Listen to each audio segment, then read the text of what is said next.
Arrogant politician insults. Black judge in court.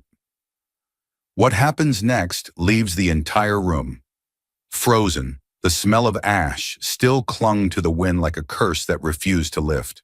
Smoke hung low over what used to be the heart of Silver Grove, a neighborhood now reduced to blackened skeletons of homes and dreams. Cracked picture frames lay shattered in the dirt, their glass melted by fire, the faces inside barely recognizable. A woman knelt on the scorched remains of her porch, her hands trembling as she picked through the debris with blistered fingers. Somewhere beneath the rubble, she believed, was her mother's wedding ring. She had nothing left but that hope. Down the street, a 10-year-old boy stood motionless beside the carcass of what used to be his bedroom.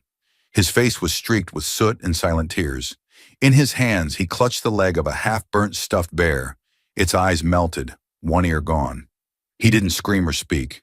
He just held the ruined toy to his chest like it might bring back everything he'd lost.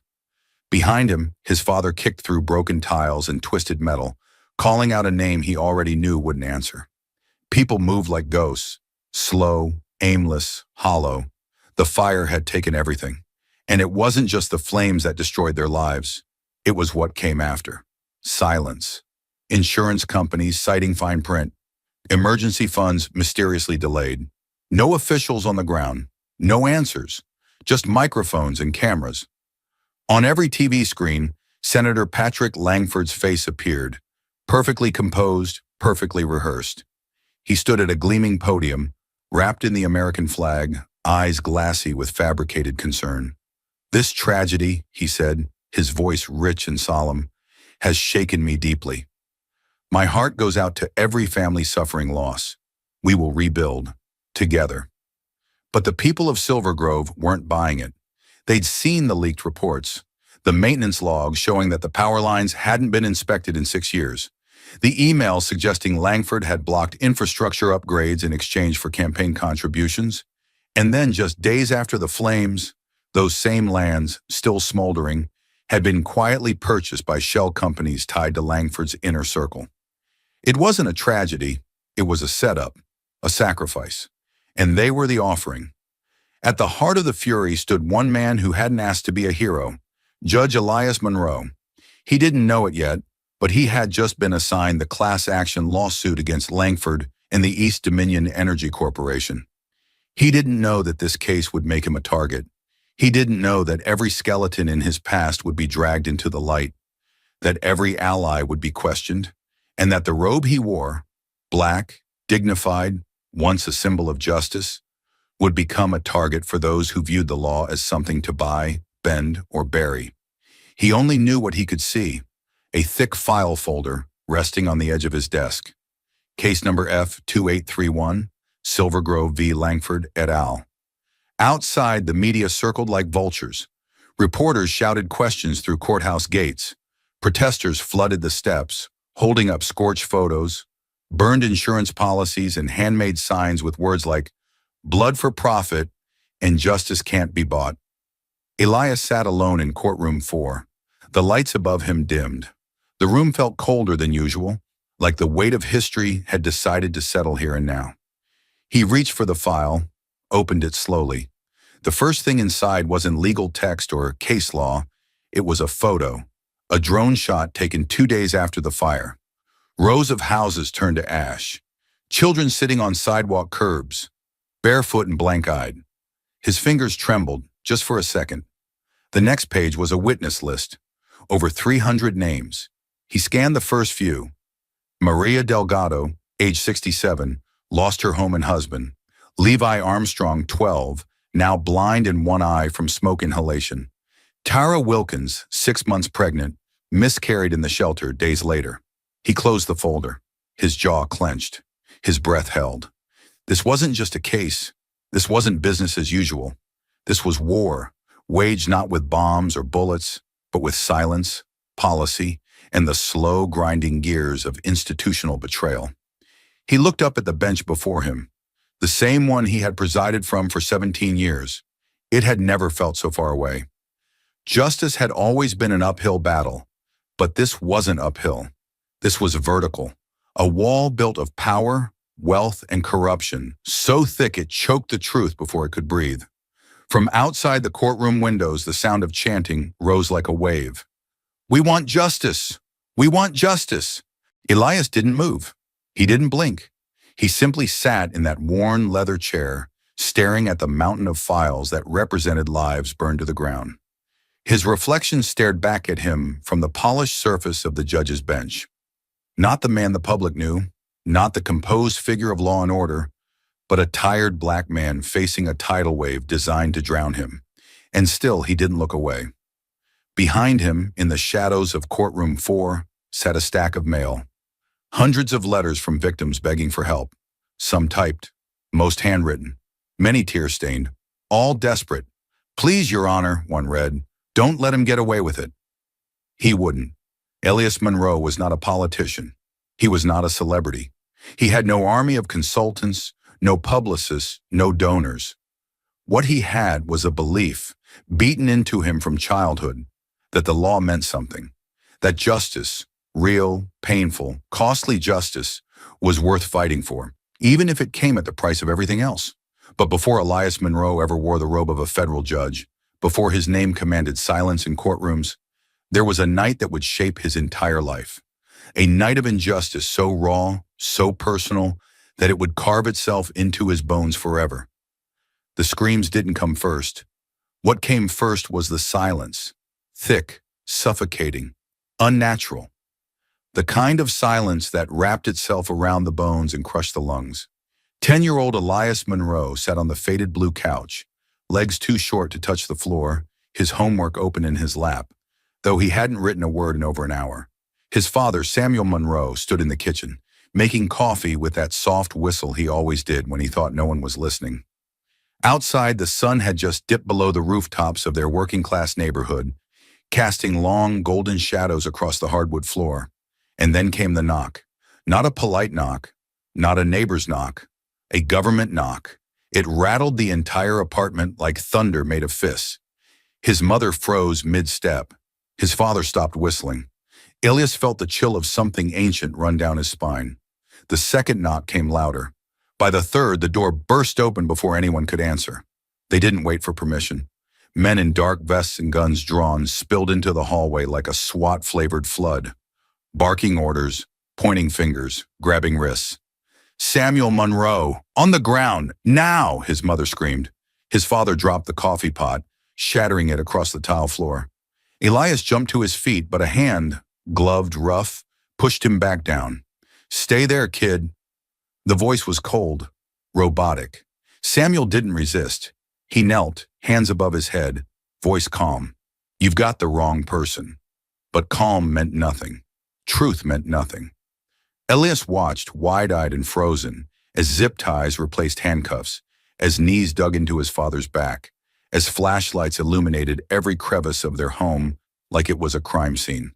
"What's happening?" Elias finally shouted. "Why are you taking him?" No one answered.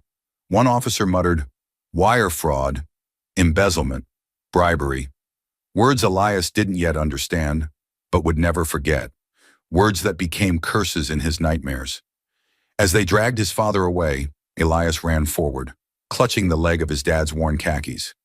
"He didn't do anything! He didn't do anything!" Samuel turned his head, his face bleeding from a gash above his eyebrow. "I love you, son," he whispered, and then he was gone. The door slammed behind them. The silence returned, but now it screamed. It took 7 months for the trial. Elias sat through every day of it. His mother wore her best dress, even when she couldn't afford to eat. They watched as prosecutors presented doctored spreadsheets and manipulated emails, all conveniently pulled from a company Samuel had never worked for. Witnesses were brought in, paid, rehearsed, and sharp. Every time Samuel opened his mouth, objections flew. Every time he tried to explain, the judge looked bored. It was over before it began. Guilty on all counts.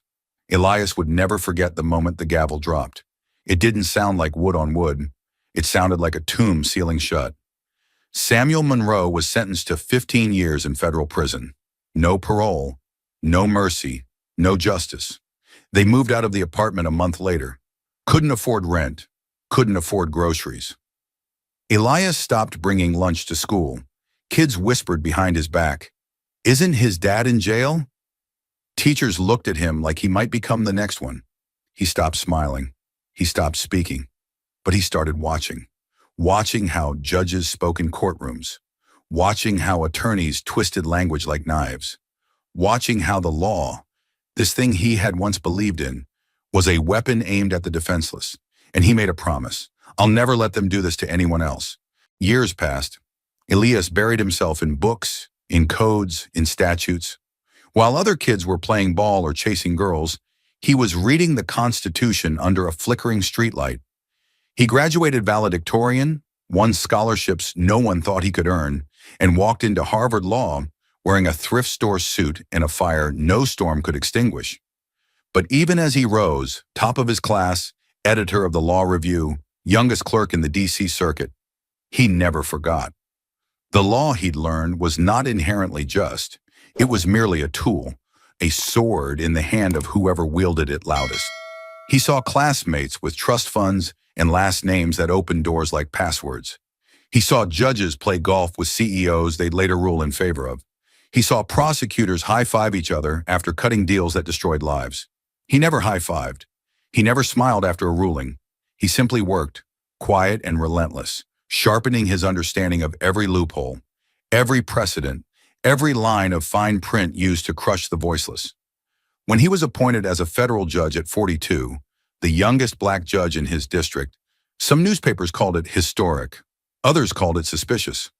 "Diversity hire," one columnist wrote. Elias didn't respond. He just got to work.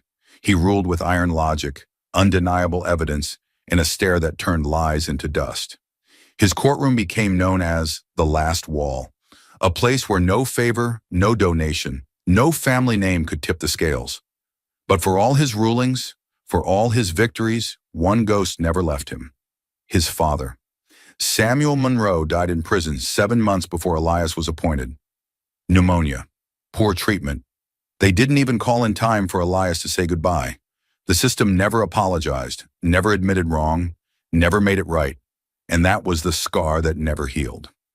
Now, as Elias sat in his chambers, the Silver Grove case file on his desk, he knew exactly what this moment was.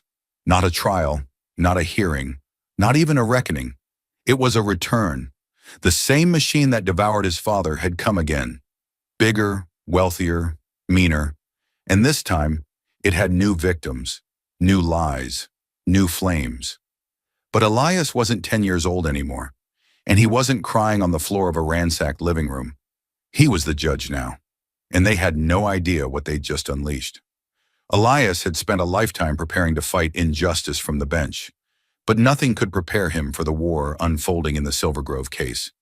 Inside the courtroom, the Silver Grove class action trial had turned from a legal battle into a battlefield soaked in shadows.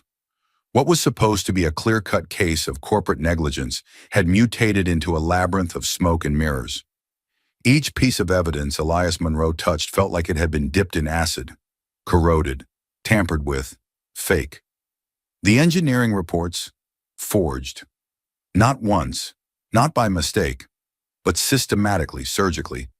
Every inspection log showing years of failing infrastructure, replaced with pristine PDFs that claimed no critical issues found. Digital timestamps had been backdated, signatures replicated. The power company's internal servers had been wiped clean, then repopulated with pre-approved narratives. And the whistleblowers? Gone. One had moved out of state overnight, leaving behind an empty apartment and unpaid rent. Another recanted their entire statement in court, trembling as they spoke, eyes darting to the back of the room as if someone were waiting. A third, an intern who had emailed photos of corroded lines to local journalists, was found unconscious in a motel room. Official report, overdose. Elias had read the file. Something about it didn't sit right. Nothing did. Outside the courthouse, the war had shifted. Senator Patrick Langford, the man at the center of the corruption, was no longer just fighting for exoneration. He was fighting to bury Elias Monroe. Not through motions or legal arguments, through media. It started with whispers, then headlines. Judge Monroe's bias under fire. Can a man with a personal grudge deliver impartial justice? Critics question competence of youngest black federal judge. Langford's press machine had found its rhythm. Slick, ruthless, and well-funded. Overnight, Elias's background was dissected on talk shows. They pulled yearbook photos, misquoted law school lectures, twisted old speeches into radical rhetoric. One panelist on national TV declared, "This judge clearly has a chip on his shoulder. He's making this personal. We need a senior, experienced judge, not a diversity hire with an axe to grind." Another chimed in, "When you give a case this big to someone who looks like he's still auditioning for a courtroom drama, what do you expect?" The attacks were relentless. Anonymous letters arrived at the courthouse. One included a photo of Elias's childhood home with a red X over it. Protesters began gathering outside his chambers, holding signs that read, "Monroe equals agenda," and "We want justice, not revenge." Behind closed doors, defense attorneys began referring to him not as "Your Honor," but as the activist in robes. Still, Elias said nothing. He didn't rebut the media. He didn't hold a press conference. He didn't threaten countersuits or demand apologies. Instead, he worked. He worked while the world tried to break him. It was past midnight when Elias sat alone in his office, the courthouse silent, the halls long emptied. Rain lashed against the tall windows, and thunder grumbled in the distance like the growl of something ancient. The desk lamp cast a harsh glow across pages, scattered like the wreckage of a storm. Deposition transcripts, motion filings, forensic reports, and hundreds of handwritten letters from Silver Grove victims begging the court not to forget them. In the center of it all sat the morning's newspaper. Front page, full-color photo, a picture of Elias at the bench, edited to look dark, grim, and out of place. The headline screamed, "Judge Monroe too emotional to handle case." Below it, the article hinted at everything Langford had whispered behind closed doors, that Elias's father's wrongful conviction made him unfit, that his decisions were motivated by vengeance, not law. That justice had no room for bias, especially from a black man with baggage. Elias stared at the article for a long time. He didn't flinch, didn't blink. He just read every word, every accusation, every insinuation. Then, with a calmness colder than steel, he folded the paper once, twice, and slid it into a drawer. It made no sound, no anger, no comment, no defense, just silence. And then he picked up his pen. His hand moved with measured certainty, writing the opening lines of a draft that would become one of the most powerful judicial rulings in modern legal history. The words poured from a place deeper than memory, sharper than experience. They came from every injustice he'd witnessed, every lie the system had allowed, every child like him watching their parent dragged away without cause. Elias wasn't just writing a decision. He was writing a reckoning. He quoted statutes and legal precedents, yes, but he also quoted pain. He referenced ignored warnings, silenced experts, and faked reports. He dismantled the power company's narrative piece by piece, exposing the coordinated fraud like a surgeon peeling back skin to reveal rot beneath. Each line was a blade, each paragraph a torch, and still, even in the heat of his fury, he never let it consume the law. He stayed within its lines, tight, focused, ironclad. He left no room for appeal, no cracks for corruption to crawl back through. Behind him, the city slept. But Elias didn't. He couldn't. He knew what was at stake. He knew Langford wanted a mistrial, wanted him to snap, to scream, to walk into that courtroom and make it about race, revenge, or righteousness. But Elias would not give him that satisfaction. He would give him something worse, judgment. Outside the window, the rain slowed. The clouds began to break. Light, dim but pure, started to pierce the night sky. And inside courtroom 4, Judge Elias Monroe kept writing, his face calm, his eyes blazing, and the fire inside him refusing to die. Just as Elias began uncovering the cracks in Silver Grove's corporate facade, the full weight of retaliation came crashing down. Evidence vanished, witnesses went silent, and the fight for justice turned personal. Deadly personal. The walls were closing in, and Elias Monroe could feel it with every breath. What started as a case about negligence had turned into a crucible of power and fear. The deeper Elias pushed into the Silver Grove file, the more vicious the resistance became. It wasn't just legal maneuvering anymore. It was sabotage. It was psychological warfare. It began with a phone call at 3:17 a.m. The line was silent at first, nothing but static. Elias had already been awake, hunched over his desk, red ink bleeding across pages of notes. Then finally a voice, low, mechanical, untraceable. "Stop digging, or you won't be the only one who pays." Click. That same day, his wife Marie found a man sitting in a car across the street from their home. He wasn't holding a camera, but the message was clear. That night, when their son left basketball practice, he called Elias in a panic. "Dad, I think someone's following me." The threats weren't subtle anymore, and they weren't just coming for Elias. They were circling the people he loved. Meanwhile, one man still had the power to expose everything. Daniel Kerr, a former technician from East Dominion Power. Kerr had come forward quietly, handing off internal documents that proved the company had been warned repeatedly about faulty transformers and failing lines in Silver Grove. His testimony would blow the case wide open. He was scheduled to take the stand within a week, but 2 nights before his deposition, he disappeared. For 24 hours, no one could reach him. His phone went straight to voicemail. His email auto-replied with a family emergency message. Then, without warning, he resurfaced, standing at his front door with a bruised lip and shaking hands. He told reporters it had all been a misunderstanding. Elias knew better. Kerr had been silenced. Privately, Kerr admitted to Elias that his family had been followed, his daughter approached at school, his wife cornered in a grocery store parking lot. "They said if I testified," Kerr whispered, "we'd all disappear." He couldn't go through with it. Elias didn't blame him, but it didn't make the sting any less sharp. Then came the next strike, this time aimed squarely at Elias's credibility. An anonymous source leaked a series of documents to the media, emails, wire transfers, and photos that allegedly linked Elias to lobbying groups and private law firms. The narrative was explosive. Judge Monroe had accepted gifts, influence, and backdoor favors from legal coalitions connected to the plaintiffs. It was all fake, every last document. But the damage was instant. Headlines lit up. Conflict of interest? Monroe under fire for secret lobbyist ties. Scandal rocks, Silver Grove trial. Judge accused of backroom deals. TV pundits began to circle like sharks in bloodied water. One panel questioned whether Elias had compromised the integrity of the bench. Another outright called for a mistrial. The senator's PR machine didn't need to attack directly. They simply nudged the narrative and let public opinion do the rest. It worked. The community began to fracture. Outside the courthouse, protests were no longer unified. One side carried signs that read, "Stand with Monroe and truth over power." The other side, "Fake judge, bought and paid for. Impeach him now." And for the first time, Elias saw uncertainty in the eyes of the people who once believed in him. It cut deeper than any article ever could. He stopped sleeping. Nights became long, slow battles with doubt and silence. His desk became a war zone of legal texts and printouts.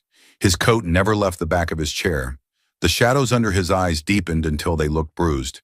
He drank coffee that had gone cold 3 hours earlier, wrote legal arguments until his pen ran dry, and still felt the walls tightening. He questioned everything. Was he doing the right thing? Was justice even possible when the machine was this well-oiled, this ruthless? He had stared down corrupt attorneys, biased juries, and political pressure before. But this was different. This was a slow suffocation. Every time he reached for the truth, another piece of it slipped through rigged systems, media spin, or manufactured doubt. And yet, he didn't stop. One night around 2 a.m., he received an envelope slipped under his chamber door. No return address. Inside, 2 photographs. One of his wife, Marie, locking the front door of their home. The other, his son, at the bus stop, headphones in, head down. The message was clear. His hands trembled as he set the photos down. He didn't speak, didn't shout. He just sat there staring into the dim light, his pulse thudding in his ears like distant gunfire. This wasn't just a trial anymore. It was a warning. "Stop, or we break your world." But Elias had already lost too much to fear. He had lost his father to a system that bent to power. He had lost faith in comfort. And now, even if it meant standing alone, even if it meant putting his entire life at risk, he would not let truth die quietly. So he returned to his desk. The draft ruling sat in front of him, half-written, filled with facts that had been fought for, clawed out of buried documents, salvaged from corrupted files. Every word he wrote was a shield for those who could no longer speak. Residents of Silver Grove, whistleblowers like Kerr, even himself. He didn't know if he would survive the fire that was coming, but he knew what he owed to the truth. He picked up his pen and kept writing. But they didn't just want him off the case. They wanted him erased. The petition came in the form of a crisp envelope, stamped with the seal of the Senate Judiciary Oversight Committee. But Elias Monroe didn't need to open it to know what it said. The signature on the cover page belonged to Senator Patrick Langford himself, the man whose empire of lies had turned Silver Grove into ash. And now, with his legal defenses cracking, Langford was playing his final card, a calculated attack on the one man standing between him and escape. The Honorable Elias Monroe, the petition read, demonstrates a pattern of personal bias, inflammatory rulings, and possible conflicts of interest that compromise his ability to preside over the Silver Grove proceedings with the impartiality required of a federal judge. It was a lie, every word, but it didn't matter. Within 24 hours, the Judicial Review Committee voted to temporarily suspend Elias Monroe, pending a full investigation into his conduct. No ruling, no defense, just silence. His courtroom was locked, his nameplate removed. The gavel he had wielded in pursuit of justice now sat cold and untouched in a sealed chamber. For the first time in over a decade, Elias didn't walk into the courthouse at dawn. Instead, he stood on the sidewalk in front of it, watching as security guards posted a temporarily closed sign across the courthouse doors. The halls where he once demanded truth had fallen mute, drowned out by bureaucracy, fear, and political power. The message was clear: back down, disappear, or be destroyed. Inside his chest, something twisted and burned. Not anger, not sorrow, but something heavier. The weight of betrayal, the sense of justice slipping further from reach. But Silver Grove hadn't forgotten him. That night, long after dusk fell and the news anchors gleefully dissected his suspension, something unexpected stirred outside Elias's home. First it was one family, then 3, then 10. They came quietly, carrying candles and flashlights, some with homemade signs, others with tears in their eyes. There were mothers holding photos of their burned homes, elderly couples wrapped in blankets, their retirement savings gone in the fire. Teenagers clutching posters that read, "We still believe in Judge Monroe." Soon the sidewalk outside his modest house glowed in flickering candlelight. No chants, no microphones, just silent defiance. A vigil for the judge they trusted. A protest against the system trying to silence him. Elias watched from behind the curtain at first, stunned. In a world so quick to turn away, these people had come not to ask, but to stand. And among them was a boy, maybe 7 or 8 years old, with soot-stained sneakers and eyes too old for his age. Elias remembered him, not his name, but his face, from the first week of the trial. He'd testified about how his bedroom had caught fire while he was drawing pictures of astronauts. His voice had cracked when he said, "I couldn't save my toy." Now the boy stood in front of Elias's gate, holding something small and crumpled in his hands. His mother gave him a gentle nudge. Elias stepped outside. The crowd fell silent. The boy walked up slowly and extended his hand. It was the charred remains of a stuffed bear.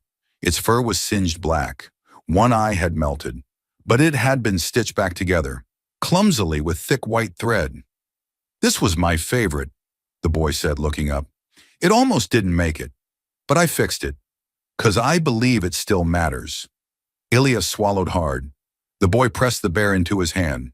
"You're like this bear, I think, burned a little, but not broken. I know you'll do what's right."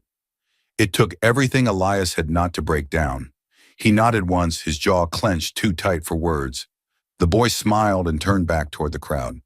Elias stood there, the weight of the scorched bear in his hand, heavier than any gavel he had ever lifted.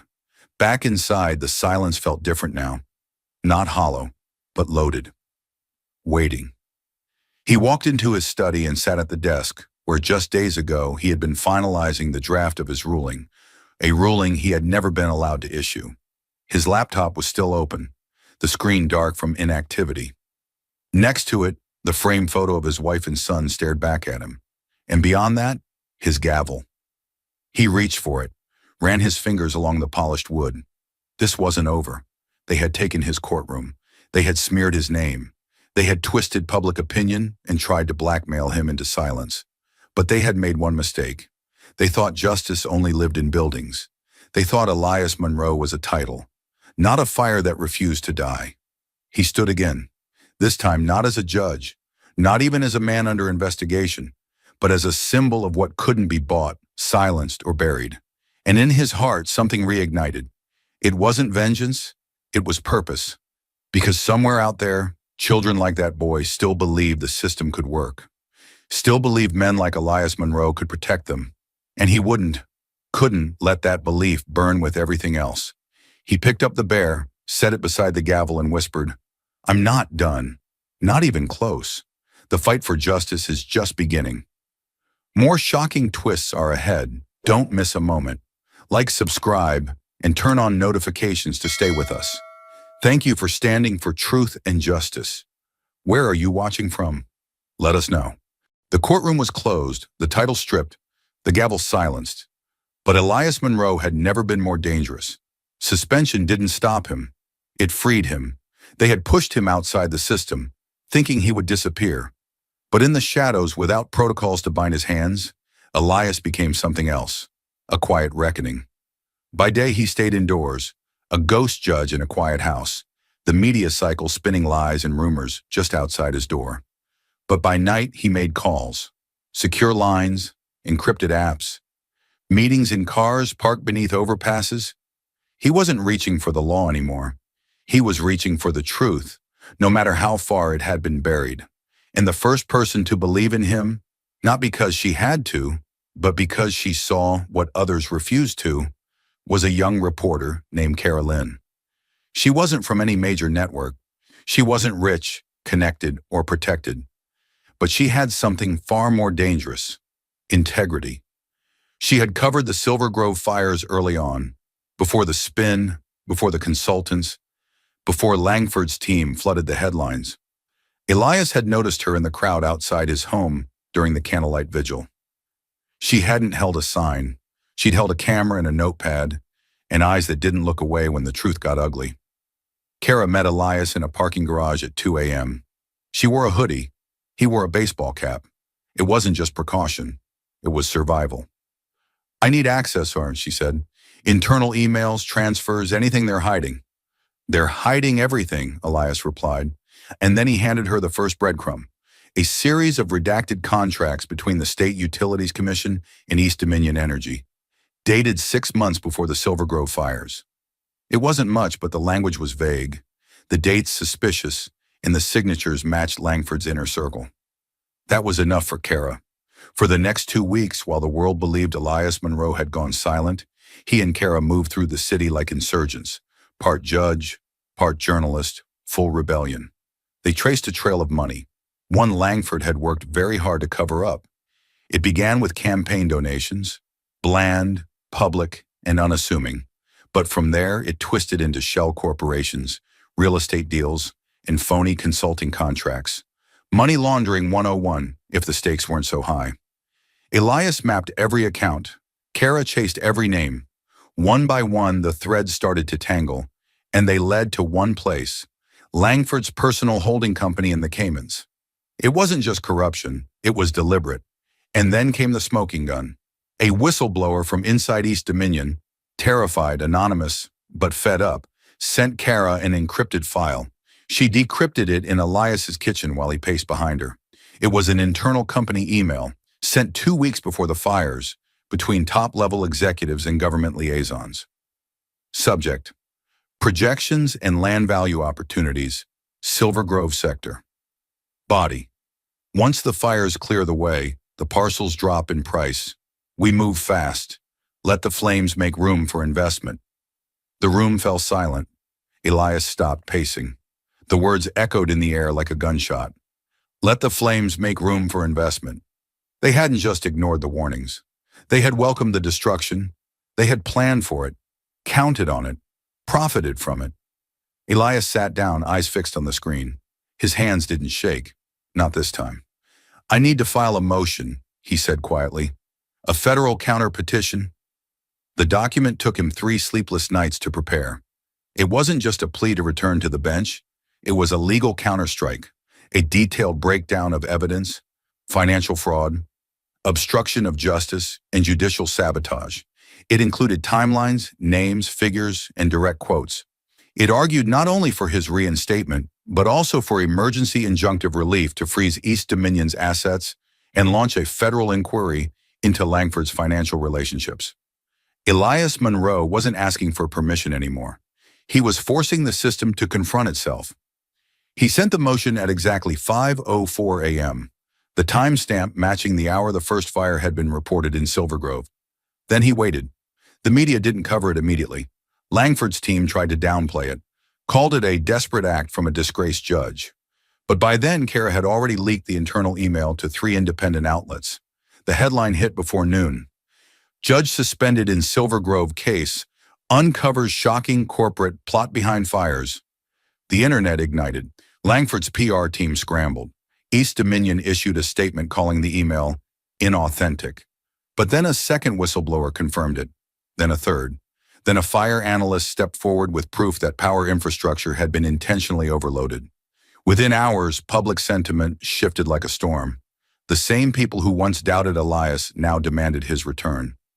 Kara's story reached 1 million views in a day. Someone spray-painted "Bring Back Monroe" across the courthouse wall. And for the first time since his suspension, Elias stepped outside his home without fear. Not as a victim, as a threat, but he wasn't done. He knew Langford would fight back. There would be more smears, more threats, more attempts to twist the narrative. But the difference now was momentum. Elias didn't just have truth on his side, he had the people. Inside the sealed courthouse, the gavel still waited. And this time, Elias wasn't just coming to finish the case. He was coming to burn the whole corrupt house down. The storm didn't break quietly. It exploded on live television. In a special midnight broadcast aired across national networks and streamed by millions online, Carolyn sat beneath bright studio lights with a folder in her lap and fury in her voice. This wasn't speculation. It wasn't hearsay. It was war. In the past 2 months, she began, her tone sharp as steel, the people of Silver Grove have been told that their suffering was a natural disaster, unforeseeable, unpreventable. Tonight, we proved that was a lie. The screen behind her came alive. Slide 1, a falsified safety inspection form, dated 3 weeks before the fires, bearing the forged signature of a state inspector who had died 6 months earlier. Slide 2, internal infrastructure maps, marked confidential, revealing the true state of Silver Grove's power grid. Decades out of code, rusted to the bone, with high-risk warnings that had been digitally removed in the publicly released versions. Slide 3, a payment ledger showing hundreds of thousands of dollars funneled from East Dominion's Community Support Initiative into political action committees aligned with Senator Patrick Langford, including one that paid for his luxury vacation just 10 days before the first spark. Kara paused. Her eyes burned. These weren't mistakes. They were strategies. The infrastructure wasn't neglected. It was sacrificed. And the people of Silver Grove weren't victims of fate. They were targets of profit. The line hit like a hammer. Phones buzzed across the nation. Hashtags surged. News anchors scrambled to reframe their previous narratives. The court of public opinion had just turned on its heel. But in Silver Grove, it turned into something more than noise. It became fire. By morning, the streets outside the state capitol building were flooded. People came by the thousands. Mothers holding scorched photographs. Grandfathers wearing oxygen masks. Teenagers with signs reading, "We remember the flames. Now you'll remember us." A single teddy bear, charred and stitched together, was placed on the building steps. Then another. Then 50. The toys lined the marble staircase like a silent cemetery of innocence lost. They chanted Elias Monroe's name. They shouted for Langford's arrest. They demanded accountability, not from a faceless system, but from the men who had watched their homes burn and smiled. For the first time since the smoke cleared, Silver Grove wasn't grieving. It was rising, and the system had no choice but to notice. The order came at 11:17 a.m., stamped and sealed from the Federal Court of Appeals. Elias Monroe was to be reinstated, temporarily, conditionally, to preside over the completion of the Silver Grove case. It wasn't a victory, it was a door. But Elias walked through it. He returned to the courthouse alone, coat flapping in the morning wind, walking past protesters, reporters, and federal agents. No motorcade, no entourage, just a man with a gavel and a mission. The courtroom doors creaked open like the gates of a tomb. Dust still lingered in the air. The overhead lights flickered on slowly, illuminating the bench that had been vacant for weeks. He stepped up to it like a warrior reclaiming his sword. And there it was, his gavel, polished, untouched, waiting. He sat, straightened his spine, and slammed it down. This court is back in session. Judge Elias Monroe sat high behind the bench, face carved from stone, black robes draped like armor across his shoulders. The gavel rested before him, untouched. He hadn't needed to use it. The room was already holding its breath. This wasn't about procedure anymore. It was about truth, raw, unfiltered, unforgiving. The prosecution had rested. The defense had squirmed. But now Elias did what no one expected. He opened the floor to the victims. One by one, they rose. One by one, they spoke. And with each testimony, another layer of Langford's polished facade cracked. The first was a schoolteacher, gray hair, shaky hands, her voice barely above a whisper. "We smelled the smoke during a math lesson," she said, staring into the middle distance. "I told the children it was nothing. Just a field fire," I said. "Stay calm." But then the windows melted. She stopped, took a breath. "There were 23 kids in my classroom. We got out, but my classroom didn't. Neither did their drawings, their books, their sense of safety." She turned toward the defense table. "He didn't just burn down a building. He burned their belief that the world would protect them." Langford didn't flinch, but the jury did. Next came an older man, wrinkled face, veteran's cap pulled low. He leaned on a cane, but his voice didn't waver. "I served 2 tours. Never cried a day in my life," he said. "But I cried when I found my wife's wedding dress in ashes." He stared at Langford. "Not because of the fire. Fires happen. But because it could have been stopped, and you let it burn." A murmur rippled through the courtroom. Elias didn't silence it. Some moments deserved to echo. A mother took the stand next. She carried a photograph of her son, 10 years old, smiling, 2 front teeth missing. "We were at the pharmacy when the flames reached our street," she said.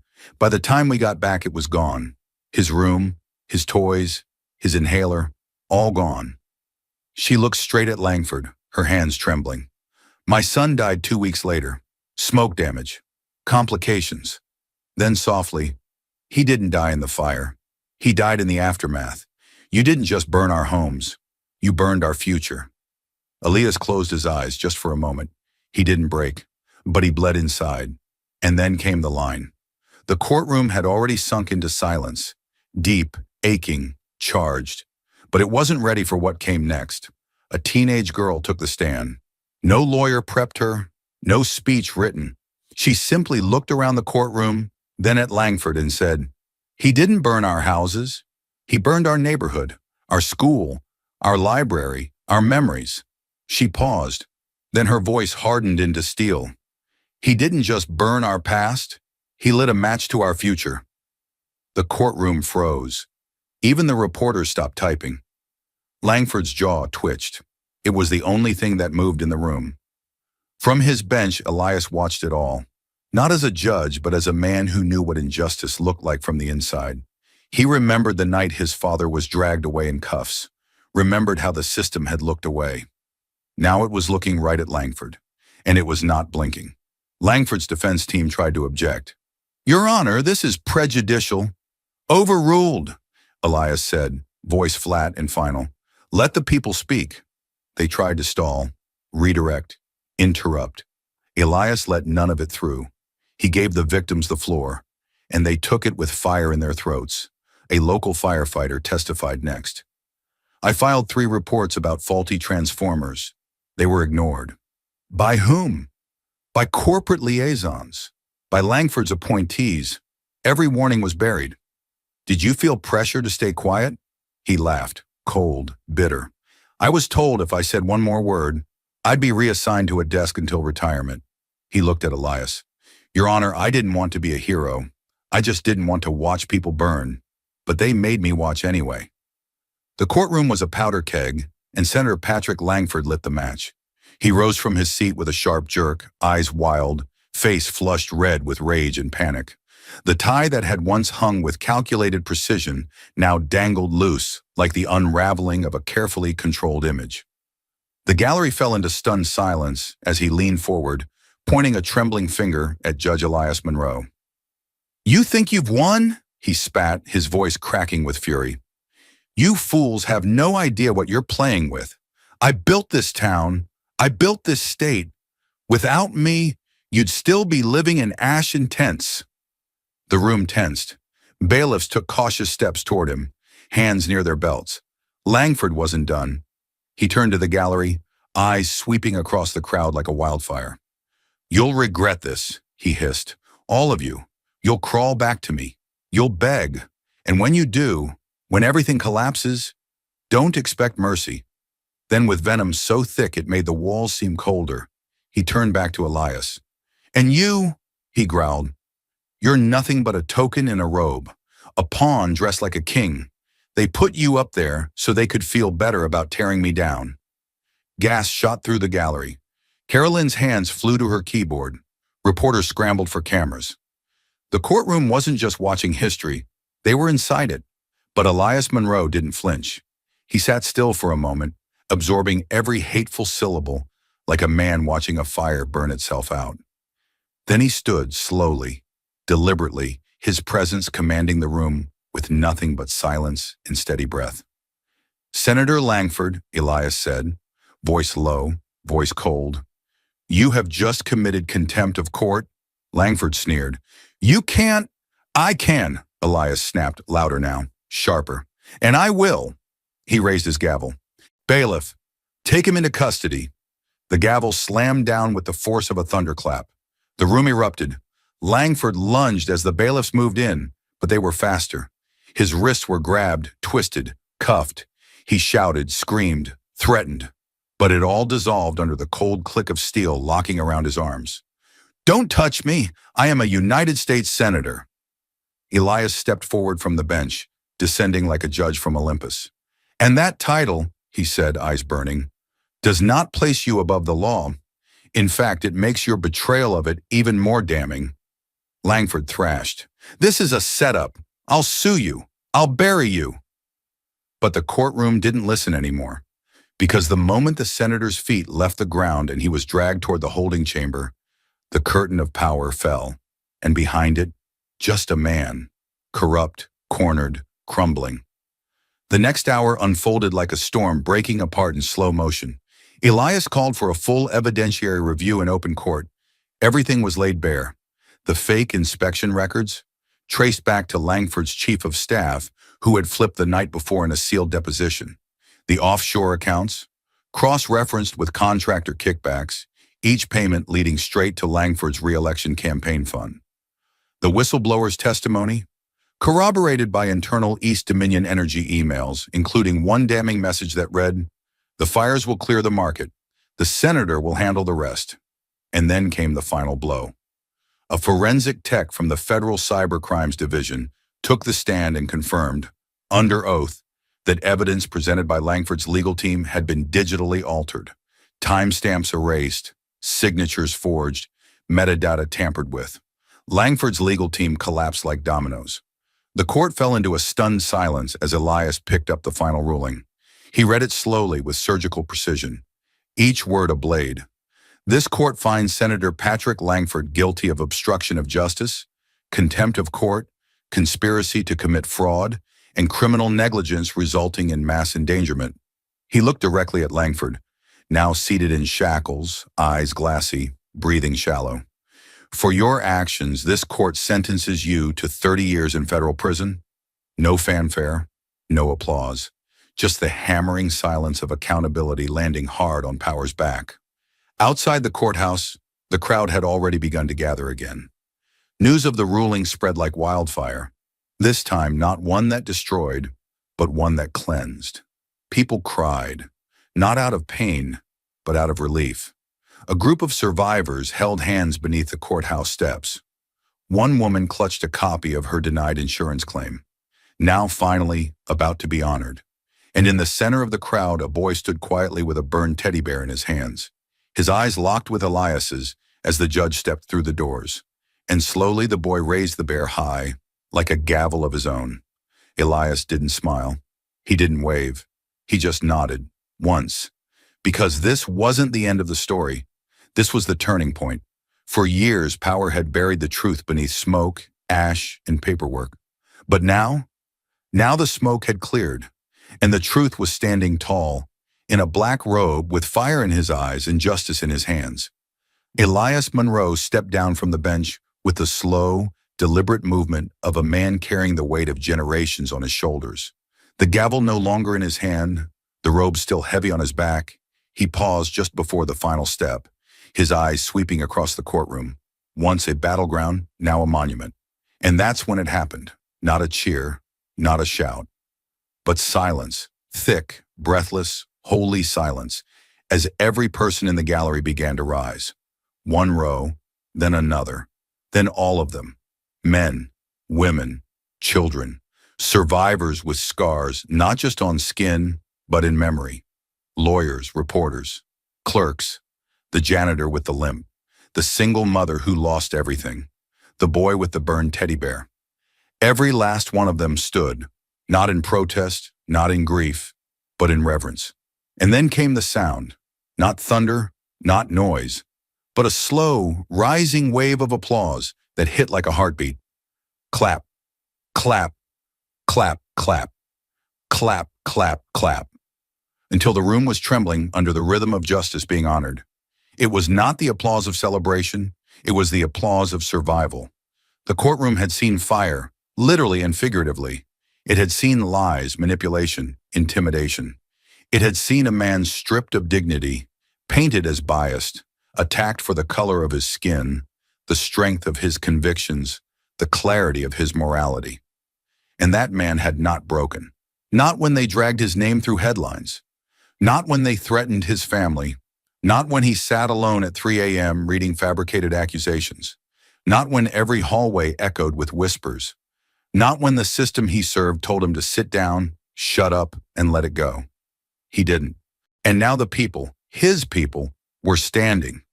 Elias's eyes landed on Caroline, the young reporter who had believed in him when even the law hadn't. Tears clung to her lashes, her notebook forgotten at her side. She didn't speak. She didn't have to. He looked past her to the front row. There sat Sarah Jameson, holding her daughter in one arm and the scorched remains of her home's welcome sign in the other. Her eyes locked with Elias's, and she mouthed, "You gave us back our voice."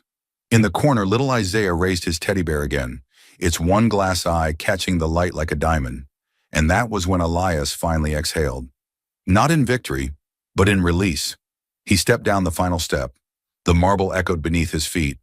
The applause grew louder, but he didn't acknowledge it with a wave or a smile. Instead, he walked straight toward the door.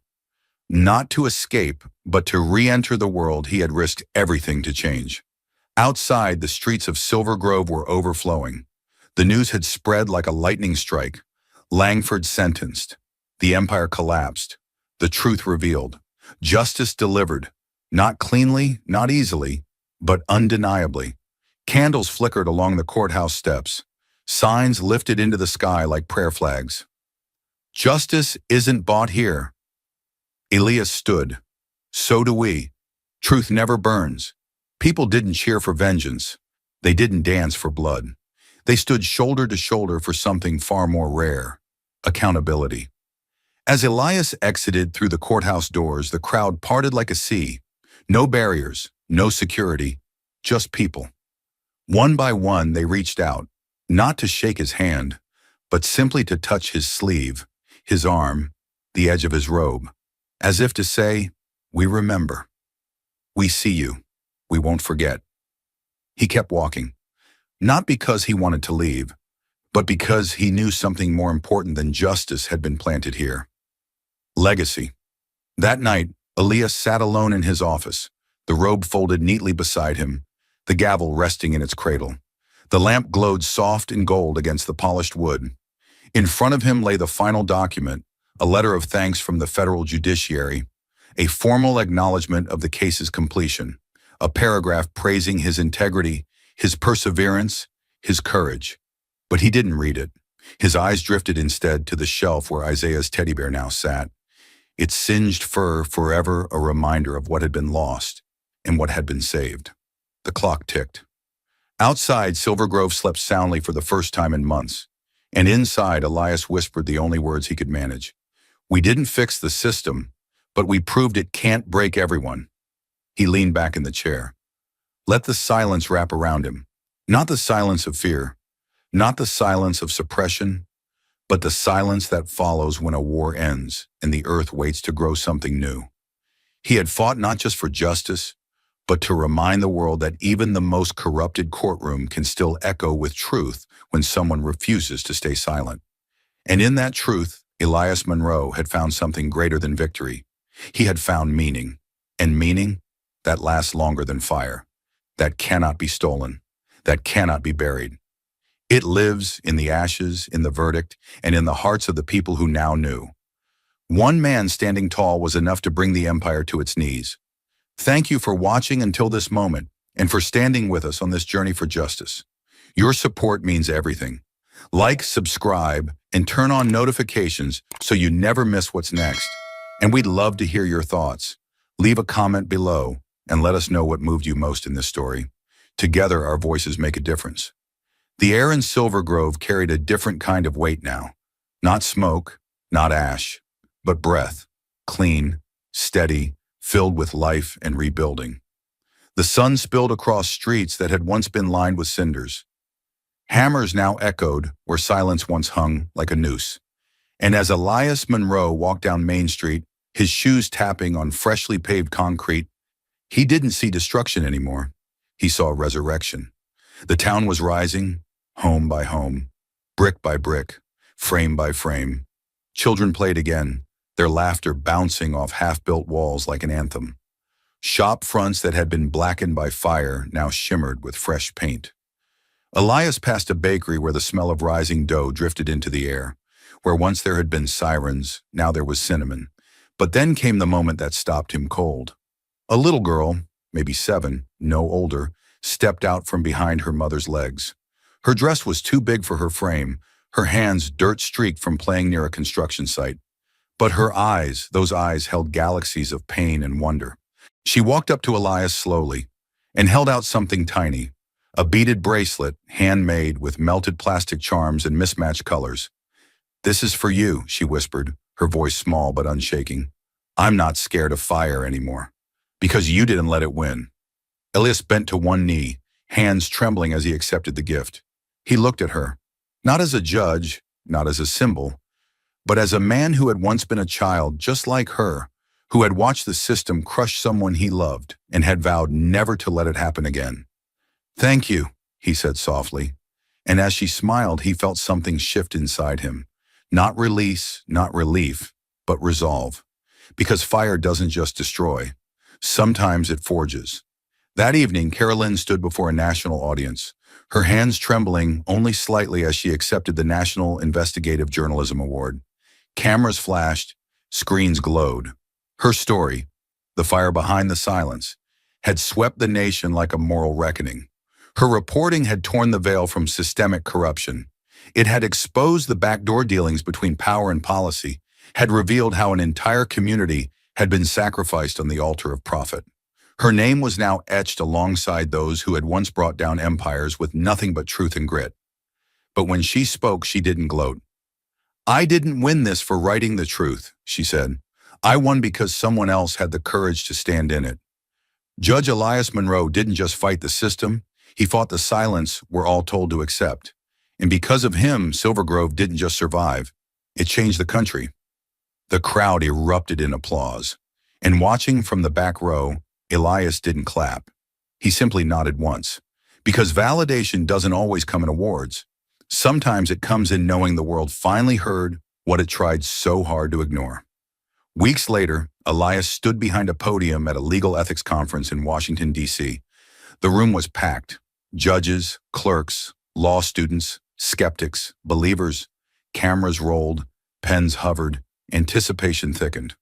But when he spoke, he didn't speak like a judge. He spoke like a man who had lost something sacred and fought tooth and nail to get it back. "I want you to understand something," Elias said, his voice quiet but cutting through the room like a blade. "I didn't win because I'm strong. I didn't win because I'm smart. I didn't win because I had the law on my side. There were days the law was the first thing trying to break me." He paused. Let the silence soak in. "I won because I refused to be silent. That's it. That's all. I lost sleep. I lost friends. I lost safety. But I kept my voice. And in a world built on power, that was enough to bring it to its knees." He stepped back from the microphone, the room frozen, no one breathing. Then, just like in the courtroom, they stood. Row after row, legal scholars, lawmakers, activists, survivors. Because sometimes the truth doesn't need a gavel. Sometimes it just needs someone who refuses to shut up. As the night fell over Washington, Elias returned to his modest hotel room and placed the beaded bracelet on the desk beside his laptop. He stared at it for a long moment, not because it was pretty, but because it had weight, the weight of what had almost been lost. The truth, a town, a child's belief in good, all nearly gone, all now preserved. And yet he knew the fight wasn't over.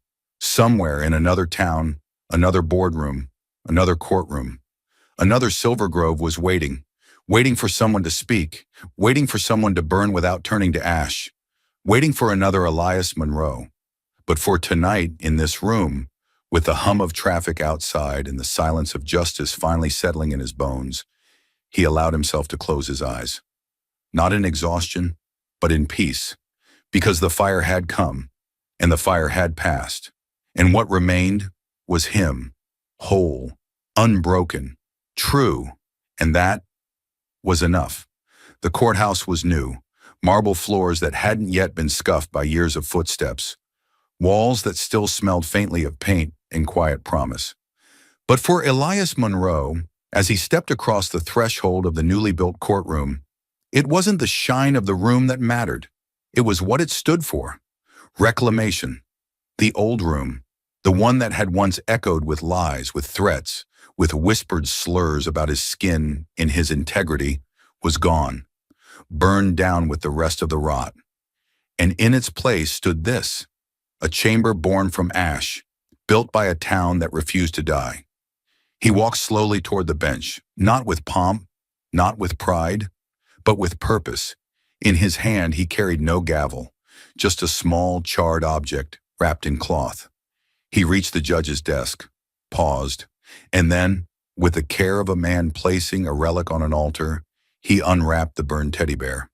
Its fur was half melted, its eye missing, its limbs stiff from smoke damage. But it stood, crooked, scarred, and still standing. Just like the town, just like Elias himself.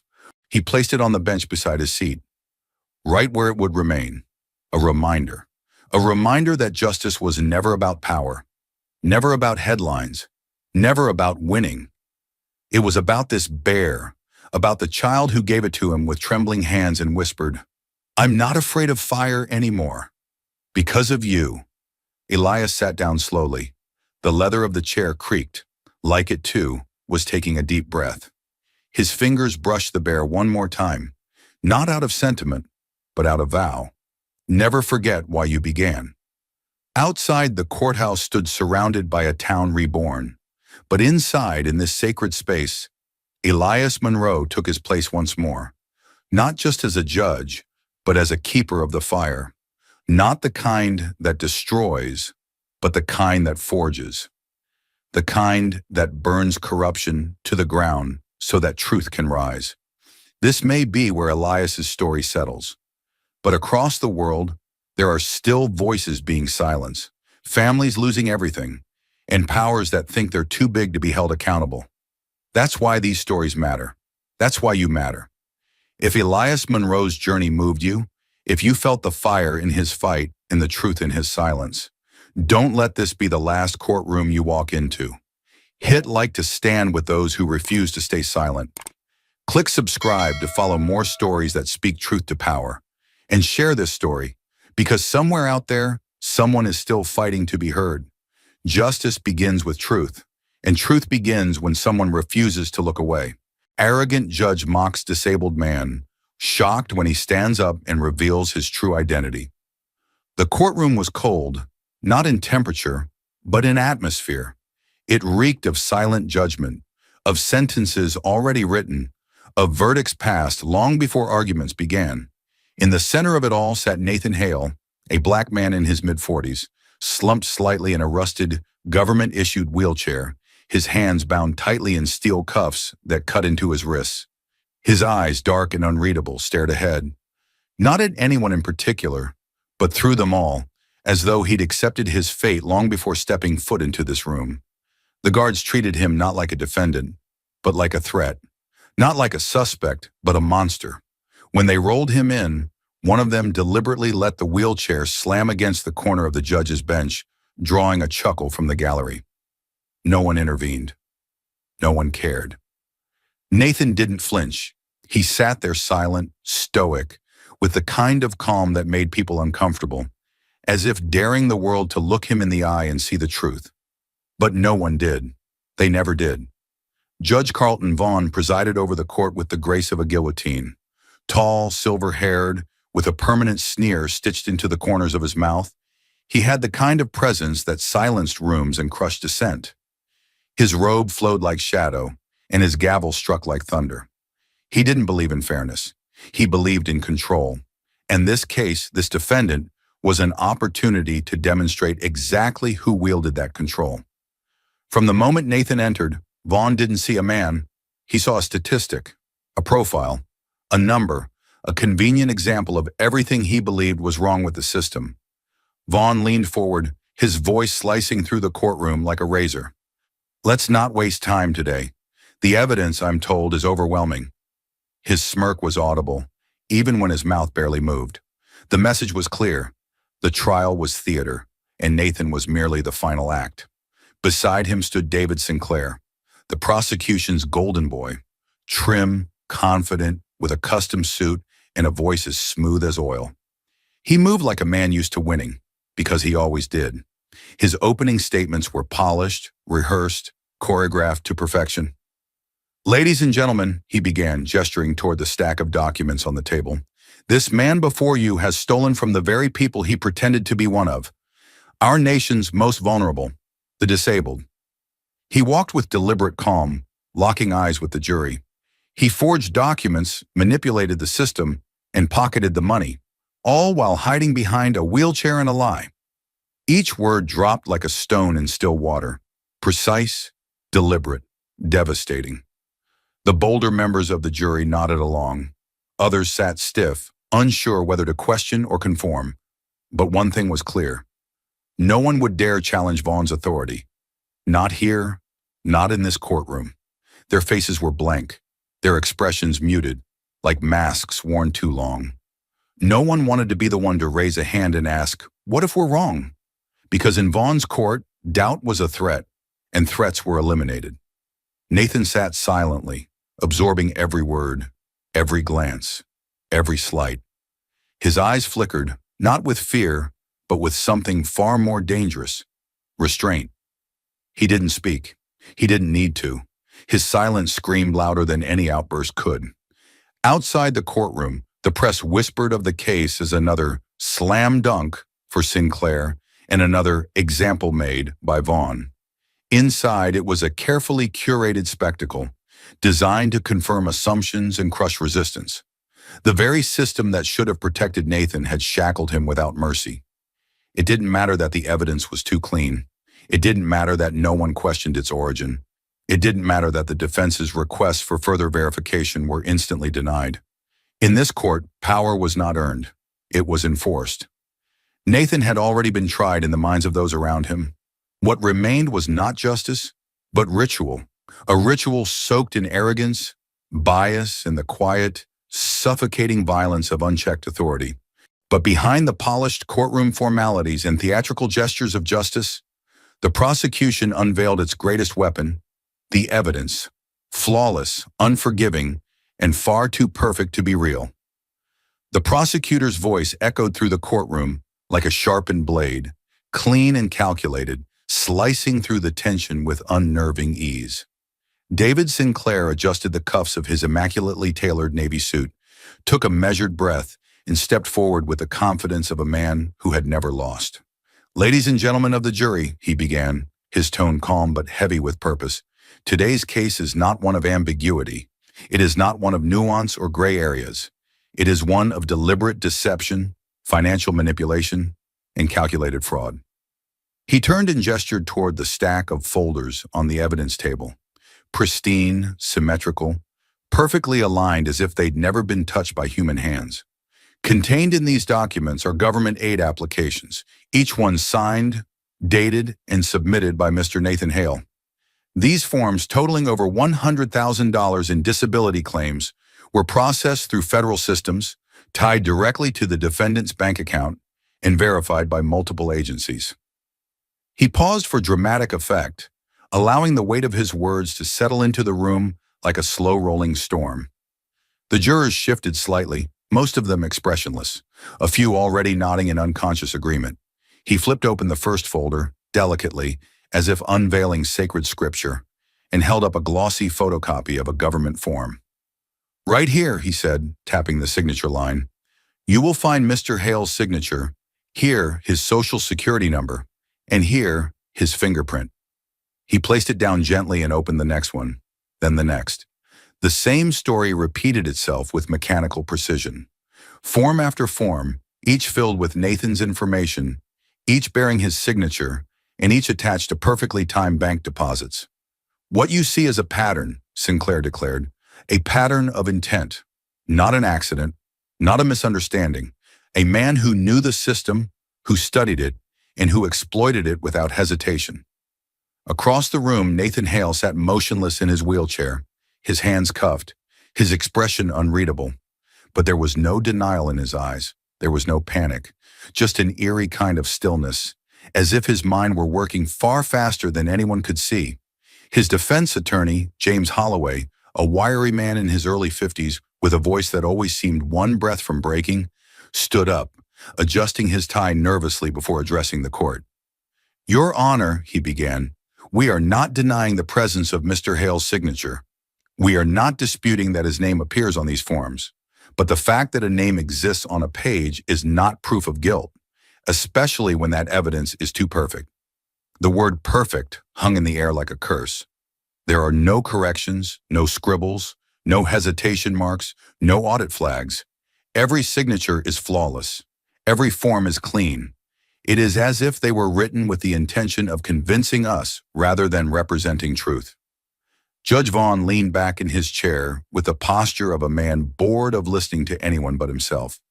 "Mr. Holloway," he said, voice dripping with disdain, "are you suggesting a federal conspiracy to frame your client, or just implying he's the victim of ghostly bureaucracy?" There were a few chuckles from the gallery. Sinclair smiled without smiling. Holloway tightened his jaw. "What I am suggesting, Your Honor, is that no real-world paper trail looks like this unless someone crafted it to appear infallible. Real fraud cases are messy. They have errors. They contradict themselves. These documents are sterile, engineered. That should concern us." Judge Vaughn waved a hand dismissively. "The evidence speaks for itself. Speculation and theatrics are not welcome in my courtroom." Then, turning to the jury, he added, "Ladies and gentlemen, you are here to interpret facts, not entertain fantasies." Holloway opened his mouth to speak again, but Vaughn slammed his gavel with a sharp crack that silenced the room like a gunshot. "Move on!" The atmosphere turned colder. The sound of that gavel wasn't just procedural, it was punitive, a signal to everyone watching that dissent would not be tolerated. Nathan finally lifted his eyes, staring directly at the judge. His voice, when he spoke, was low but clear and cut through the room like thunder through glass. The name on those forms is mine. The fingerprints are mine, but I didn't submit them. The statement was so direct, so precise that for a moment no one moved. Even Sinclair blinked. The judge narrowed his eyes. You're saying someone forged documents using your name, your data, and your prints and submitted them without your knowledge? Yes, Nathan replied. No embellishment, no pleading, just certainty. The courtroom was momentarily paralyzed, caught between the absurdity of his claim and the quiet conviction with which he spoke. That's impossible, Sinclair scoffed. Fingerprints don't lie. Neither do systems, unless someone with power tells them to, Nathan said, gaze never wavering. A murmur moved through the gallery like wind through dry grass. Holloway saw his opening. He moved quickly to the evidence table. Your Honor, we formally request an independent analysis of these documents. If they were fabricated, if the system was manipulated, we owe it to this man to confirm. Denied, Vaughn snapped. The documentation has already been verified by federal agencies. This court will not waste its time chasing shadows. But if the evidence is truly clean, Holloway pushed, why are you afraid to test it? Vaughn slammed the gavel again, rising slightly from his seat. I said enough. And just like that, the last thread of possible defense was severed. The tension in the courtroom thickened to suffocation. Nathan sat back in his wheelchair, gaze drifting to the ceiling, like a man watching the world cave in on itself. His posture did not suggest surrender, but neither did it suggest hope. It was the posture of someone who'd seen this happen too many times to believe in a different ending. One of the jurors, a young woman with worry etched into her brow, stole a glance at Holloway, then at the judge, and then at Nathan. Her eyes widened ever so slightly, not in shock, but in dawning horror. She saw it now. The choreography, the trap, the fact that Nathan had never stood a chance. She shifted in her seat but said nothing, just like the rest. Sinclair returned to the center of the floor and raised another form. Mr. Hale, he said, his voice regaining confidence, do you deny this is your signature? No, Nathan replied calmly. I deny that I put it there. Sinclair laughed under his breath. So we're supposed to believe your identity was stolen in a government system, your prints faked, your accounts used, and no one noticed until now? Nathan nodded once. Yes. Why would someone do that? Sinclair challenged. Nathan's eyes didn't blink. Because it's easier to frame a black man in a wheelchair than a judge with power. The air was ripped from the room. Even the judge stopped writing. Silence fell so heavy it was as if sound itself had been suspended. No one spoke. No one moved. And in that frozen moment, it became abundantly clear. The trial wasn't about finding the truth. It was about preserving illusion. Nathan's words had cracked the surface, and beneath it, everyone could feel the rotting foundation of the justice they thought they understood. But while the prosecution painted a picture too perfect to question, and the judge crushed every attempt at defense, one man on the jury began to feel the weight of a truth no one dared to speak. Elliot sat in the jury box, his hands clasped tightly in his lap, eyes flickering between the judge, the prosecution, and the man in the wheelchair at the center of it all. At first, he had tried to stay objective, like he was taught to do. 12 men and women sworn in to weigh evidence, to uphold justice, to be impartial. But the longer he sat there, the heavier something began to settle in his chest. A pressure, a question, an itch just beneath the surface of his skin that told him something wasn't right. The case on paper was airtight, flawless documents, unquestioned signatures, a timeline that lined up too neatly, a prosecution that spoke without stuttering, a judge who didn't just preside, he dominated, and a defendant who, through it all, remained eerily calm. That's what began to unnerve Elliot the most. Nathan Hale's silence wasn't one of resignation nor guilt. It was the silence of someone who had been here before, someone who knew the outcome long before the first gavel fell. Each time the defense tried to speak, it was shut down. Objections were silenced with a damn gavel, and a glare from Judge Vaughn sharp enough to cut through steel. The defense attorney, a man clearly out of his depth, flinched every time he rose to his feet, as though asking a question was a punishable offense. The jury wasn't deliberating. They were watching a performance. The script had already been written. Vaughn wasn't just a judge. He was a puppeteer, and everyone else danced on his strings. Elliot could see it now.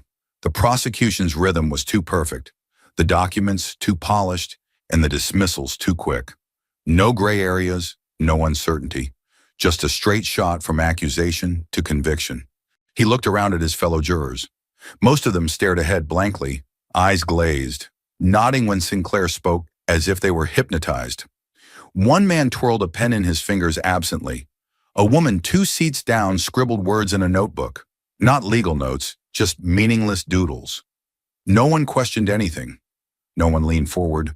No one whispered doubts. And Elliot realized why. It wasn't apathy, it was fear. No one wanted to be the voice that broke the silence, the voice that made the judge pause and look their way. Vaughn didn't have to threaten anyone directly. His authority did all the talking. Every time he shot down a motion or glared at the defense, it was a reminder. Challenge me and you'll regret it. Elliot felt it too, that invisible noose tightening every time he thought of raising a hand, or even glancing at Nathan with empathy. He remembered the moment Nathan had spoken, just one sentence, but it was enough to throw the room off balance. The name on those forms is mine, but I didn't put it there. It wasn't a denial. It wasn't a plea. It was a statement of truth so raw it scraped against the polished floor of that courtroom like broken glass. And still, no one reacted. Vaughn had smirked. Sinclair had moved on. The jury had blinked, maybe paused, but said nothing. Elliot gritted his teeth. This wasn't a trial. This was a cage, a show, an illusion dressed in legal robes, in the false dignity of oak furniture and marble walls. The system didn't care if Nathan was guilty or innocent. It only cared that someone was. And Nathan fit the mold. A black man alone, accused of fraud, claiming innocence in a courtroom designed to ignore it. Elliot felt the shame coil in his gut like a serpent. He had believed in the justice system once, had believed in oaths and evidence and deliberation. Now he saw how little any of that mattered when power sat smug behind the bench and truth had been strangled long before the trial even began. He glanced back at Nathan, still silent, still watching, but not pleading. There was no desperation in his face. There was only endurance. Elliot wondered how many times Nathan had seen this play out. How many times had he been dismissed, disbelieved, diminished, just because the system decided it was easier that way? And still, the man didn't break. That strength both inspired and terrified Elliot. It reminded him that staying silent, even out of fear, made him complicit. But what could he do? He was one man, one vote. And if he spoke now, if he raised questions, Vaughn would shut him down like he had with everyone else. Maybe he'd be dismissed. Maybe worse. The pressure wasn't just in the room. It was inside him, pulsing with every heartbeat. The silence in the courtroom had become a second presence, heavy, watchful. It wasn't the absence of sound. It was the suppression of it, a controlled stillness where every breath felt like betrayal. The kind of silence that suffocates, that forces people to look down, to nod along, to pretend they're not watching a man be buried alive by paperwork and prejudice. Elliot tried to steady his hands, but they trembled anyway. This wasn't how justice was supposed to work. This wasn't truth. This was theater, dark, cruel, and precise. Nathan wasn't being judged for what he had done, but for what he was, vulnerable, alone, and easy to silence. Still, Elliot sat there frozen, complicit in the quiet. He hated himself for it. But the unspoken rules of that courtroom were stronger than any law he'd sworn to uphold. He looked again at Nathan, who finally turned his head and met Elliot's gaze. Just for a moment. And in that moment, Elliot felt seen, not judged, not condemned, just seen. And that terrified him more than anything else, because it meant Nathan knew. He knew Elliot could see the lie, and he knew Elliot was choosing silence, choosing safety. The trial wasn't about proving guilt. It was about maintaining power. And in that battle, truth had no place. Elliot turned back to face the judge as the next piece of evidence was presented, his heart pounding like a war drum in his chest, and the silence roared louder than ever. The courtroom had never felt so still. Time seemed suspended, each tick of the second hand on the wall clock stretching into eternity as Judge Vaughn prepared to speak. The weight of his authority filled the room like smoke, thick and suffocating, leaving everyone frozen in place. He adjusted his robe with meticulous precision, cleared his throat softly, and picked up the verdict form with the theatrical flair of a man who believed himself to be the final word of justice. There was no pause for reflection, no solemn weight of responsibility in his eyes, just procedure, cold and calculated. The silence wasn't reverent, it was expectant, ritualistic, like a moment of silence before an execution. Then came the words delivered with crisp detachment. Nathan Hale, this court finds you guilty on all counts. The phrase landed with a finality so absolute it was as if a trap door had opened beneath the room. There were no gasps, no outrage, no protest, just silence, deafening in its acceptance. The members of the jury sat motionless, their expressions blank, as though they had merely checked a box rather than condemned a man. A few eyes dropped to the table. Others stayed fixed on the judge's face, afraid to show anything but agreement. The gallery was equally still, the spectators as lifeless as statues. It was as if the very walls of the courtroom had absorbed the injustice and grown used to it, indifferent to another life lost in the machinery of power. Nathan didn't move. His face remained composed, his eyes steady. There was no visible reaction, no flinch, no shaking of the head in disbelief. If he felt anything, rage, sorrow, fear, it was buried deep beneath a layer of control, forged over years of knowing exactly how the world saw him. His hands, still cuffed in front of him, rested lightly on his knees. He didn't look at the judge. He didn't look at the prosecutor. He stared straight ahead, as if already seeing beyond the room, beyond the bars that were being prepared for him, beyond the twisted performance of justice that had unfolded around him. For a single moment, Elliot felt the air go out of his lungs. He wasn't sure if he'd stopped breathing, or if the room itself had somehow stolen the oxygen. The word guilty echoed in his skull like a bell tolling for something he couldn't take back. He had known it was coming. He had seen the writing on the wall, had watched the defense be dismissed at every turn, had heard the prosecution's perfectly rehearsed lines spoken as if from a script.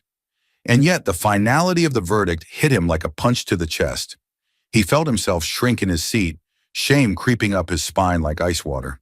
He stole a glance at Nathan, half hoping for an emotional reaction. Something, anything that would let him believe the man was just another criminal and not the victim he so clearly appeared to be. But Nathan sat there like a stone, dignified, unmoved, almost regal in his refusal to give them the satisfaction of watching him break. Elliot swallowed hard, his fingers clenched around the edge of his chair, knuckles turning white. He wanted to speak. God, he wanted to scream, to stand up and shout that this wasn't right, that they had failed, that the system was broken and they had helped break it. But no words came, only guilt. He had watched it happen, piece by piece, like watching someone slowly drown while being told to stay seated. He had seen the prosecutor's evidence, too perfect, had watched the defense be humiliated and blocked at every turn, had felt the growing unease in his chest, that cold certainty that they weren't judging guilt, they were just completing a narrative. And he had said nothing, not even a whisper of resistance. He had nodded along, voted with the rest, sealed Nathan's fate with a silence that now roared in his ears. Judge Vaughn's voice continued, giving procedural instructions about sentencing, timelines, appeals, things that sounded like afterthoughts, like legal filler in the aftermath of something irreversible. But Elliot wasn't listening anymore. He couldn't hear anything past the deafening throb of his own heartbeat. He kept seeing Nathan's eyes, calm, unwavering, not pleading, but full of something worse, disappointment. Not just at the system, at them, at him, the juror who had known something was wrong and said nothing. For a moment, the courtroom stood still, locked in the aftermath of the guilty verdict, like a tableau frozen in glass. The judge shuffled his papers. The prosecutor relaxed into his chair with smug satisfaction, and the jurors began to quietly gather their things. It was done, or so they thought. But then came a sound, subtle, out of place, the slow groan of metal shifting against tile. Heads turned. The noise grew louder, sharper, rubber wheels sliding, braking, resisting. At the center of it all, Nathan Hale, the man condemned and dismissed, the man in the wheelchair, was moving, but not as expected. With both hands gripping the sides of his chair, he pressed down, muscles tense beneath the loose fabric of his prison-issued shirt. And then, with deliberate, slow-burning force, Nathan Hale stood. A gasp swept the room like a sudden gust of wind. Not dramatic, not rehearsed, raw. A sound pulled from dozens of lungs at once as disbelief surged through every corner of the chamber. The silence shattered, not with noise, but with tension so thick it nearly choked the air itself. People blinked, leaned forward, craned their necks as if what they were seeing couldn't be real. Nathan rose to his full height, taller than anyone remembered, steadier than they'd imagined.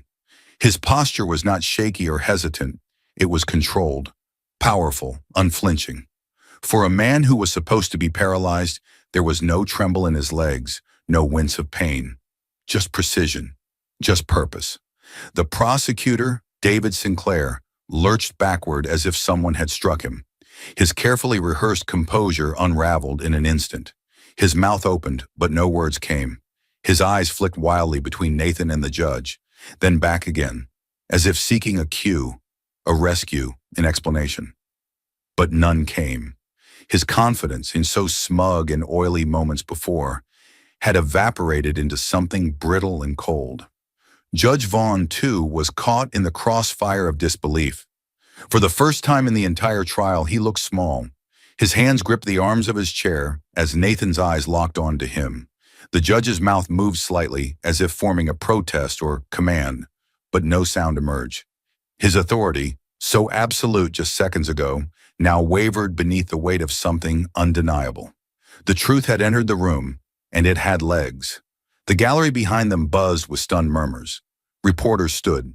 Someone dropped a pen. A juror's chair creaked as she shifted uncontrollably.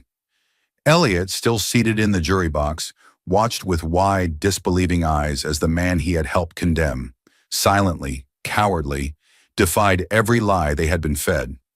Nathan didn't look at them. He didn't have to. His very presence screamed louder than any protest. It was a revelation, a revolt, and it was just beginning. The injustice that had wrapped itself around this courtroom like a noose had just snapped. Nathan's act wasn't just shocking. It was a declaration, a challenge hurled into the face of power. The system had presented him as helpless, as broken, as disposable, and now, standing before them all, he was none of those things. He was whole, he was strong, and he was done playing their game. The room was already breathless, paralyzed by the impossibility of what it had just witnessed.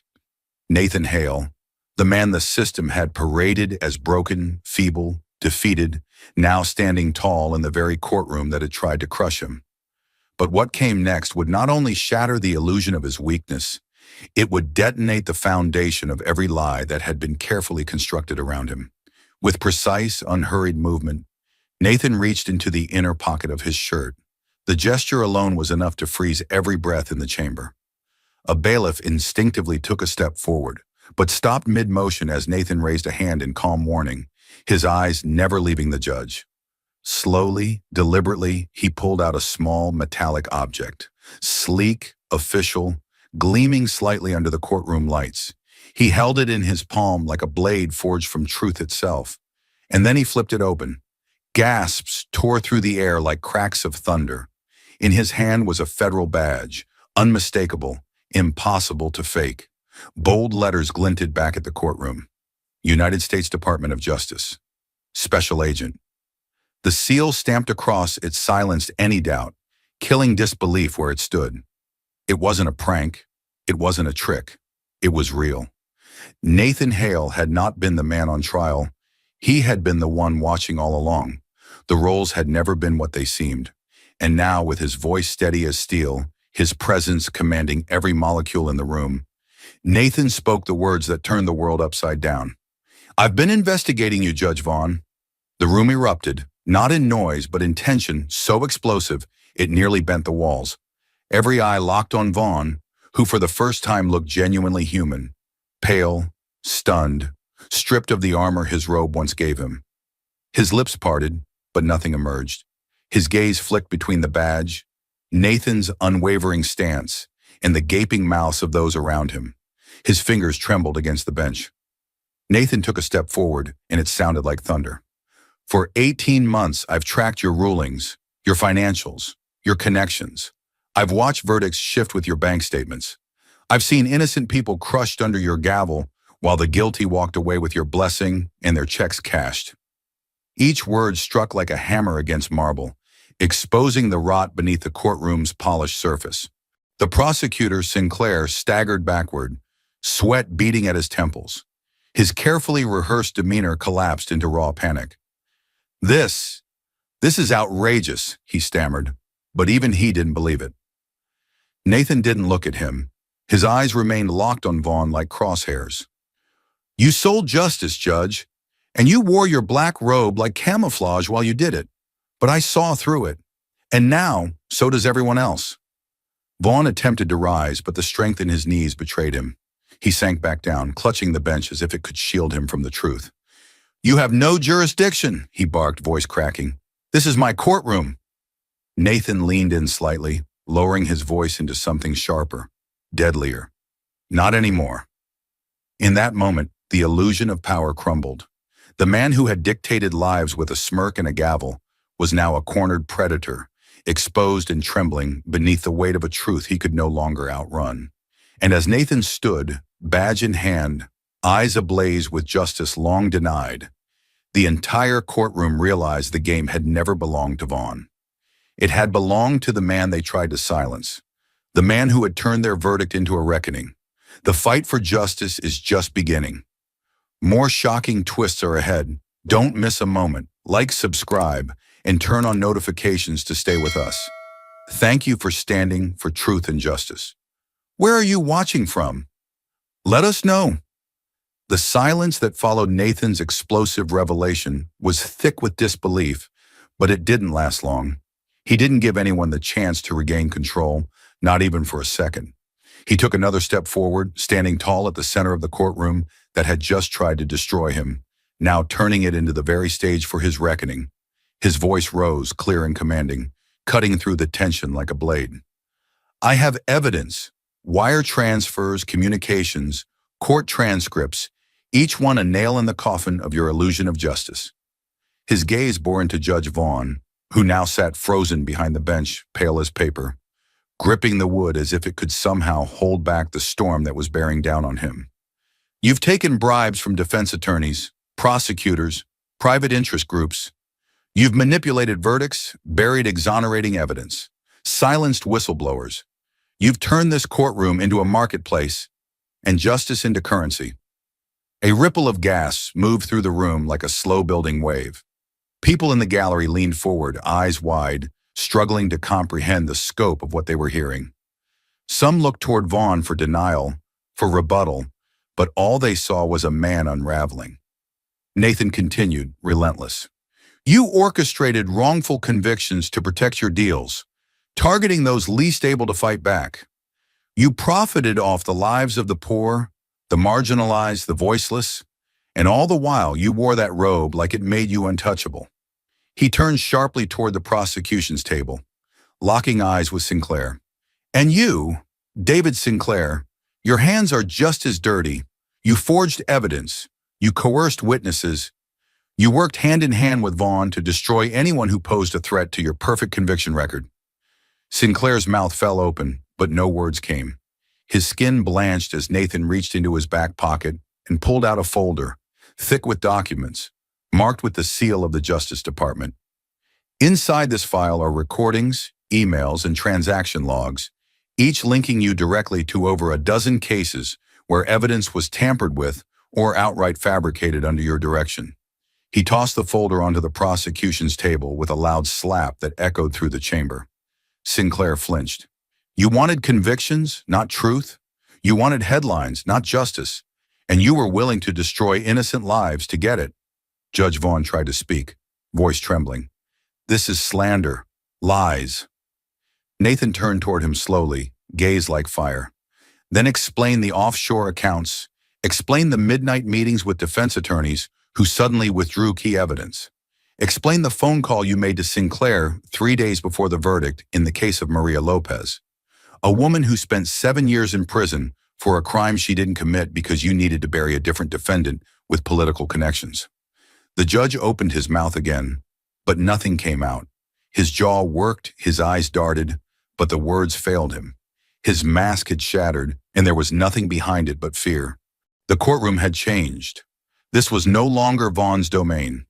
It belonged to Nathan now, to the truth he carried and the fury that backed it. Sinclair backed away from the table as though the folder might explode. Sweat glistened on his forehead. You don't have proof, he whispered. Nathan raised his voice. Then call my bluff. Go ahead, open it. The emails from your private server are in there. The financial link to Vaughn's Cayman account is in there. Testimony from former clerks, audio recordings from intercepted calls. Everything is in there. No one moved. No one breathed. Even the bailiff stood paralyzed, unsure of who held authority now. Nathan stepped back, allowing the weight of his words to settle. This courtroom was built on the promise of justice, but under your rule, it became a graveyard for truth, for fairness, for the innocent. Not anymore. The silence that followed wasn't just stunned, it was seismic. The very walls seemed to vibrate with the enormity of the accusation. The illusion was shattered. The empire of fear and lies Judge Vaughn had built crumbled before their eyes, and Nathan, once framed as the criminal, now stood as the one man brave enough to expose the rot that had devoured the system from within. The silence that followed Nathan's final words wasn't just quiet, it was deafening, unbearable, alive with the sound of crumbling illusions and guilt surging to the surface. It was as if the entire courtroom had just been punched in the chest and was struggling to breathe. The air grew thick, suffocating with disbelief, horror, and shame. For a brief, terrifying moment, no one moved. No one spoke. Time itself seemed to hesitate. Then, like a dam shattering under pressure, the room exploded, not with noise, but with raw human reaction. A woman in the gallery gasped and dropped her purse, its contents scattering across the marble floor, ignored. A juror stood up so abruptly his chair slammed backward with a jarring clatter. Another clutched her mouth, eyes wide with horror, as tears welled and began to spill. The weight of what had just been revealed was too much for the fragile order the courtroom had once clung to. Members of the jury who had sat so still, so obedient through days of testimony, now looked at each other in growing panic. Elliot, who had carried his guilt silently, now saw it reflected on the faces of the others. One juror, a man in his 50s with gray hair and trembling hands, whispered, "My God, what have we done?" Another, a young woman with a once unshakable stare, now had tears running freely down her cheeks, her lips quivering as she shook her head in disbelief. "We convicted an innocent man," she whispered, barely audible, but the words hung in the air like a verdict of their own. The gallery behind them was unraveling. Spectators stood, shifting restlessly, some holding their hands to their mouths, others murmuring to one another in frantic tones, trying to process the impossible truth they had just witnessed. A man near the back gripped the wooden bench in front of him so tightly his knuckles turned white. "This was never justice," he muttered. "This was a show." But the most piercing moment came when one of the jurors, a middle-aged woman who had remained particularly quiet throughout the trial, stood and turned toward Nathan, who still stood silently at the center of the chaos, his badge still hanging from his hand, his eyes solemn and unwavering. Her voice cracked as she spoke, loud enough to carry across the courtroom, trembling with remorse. "I'm so sorry. I should have said something. I knew it didn't feel right. I was afraid." Her words broke something open. Another juror stepped forward.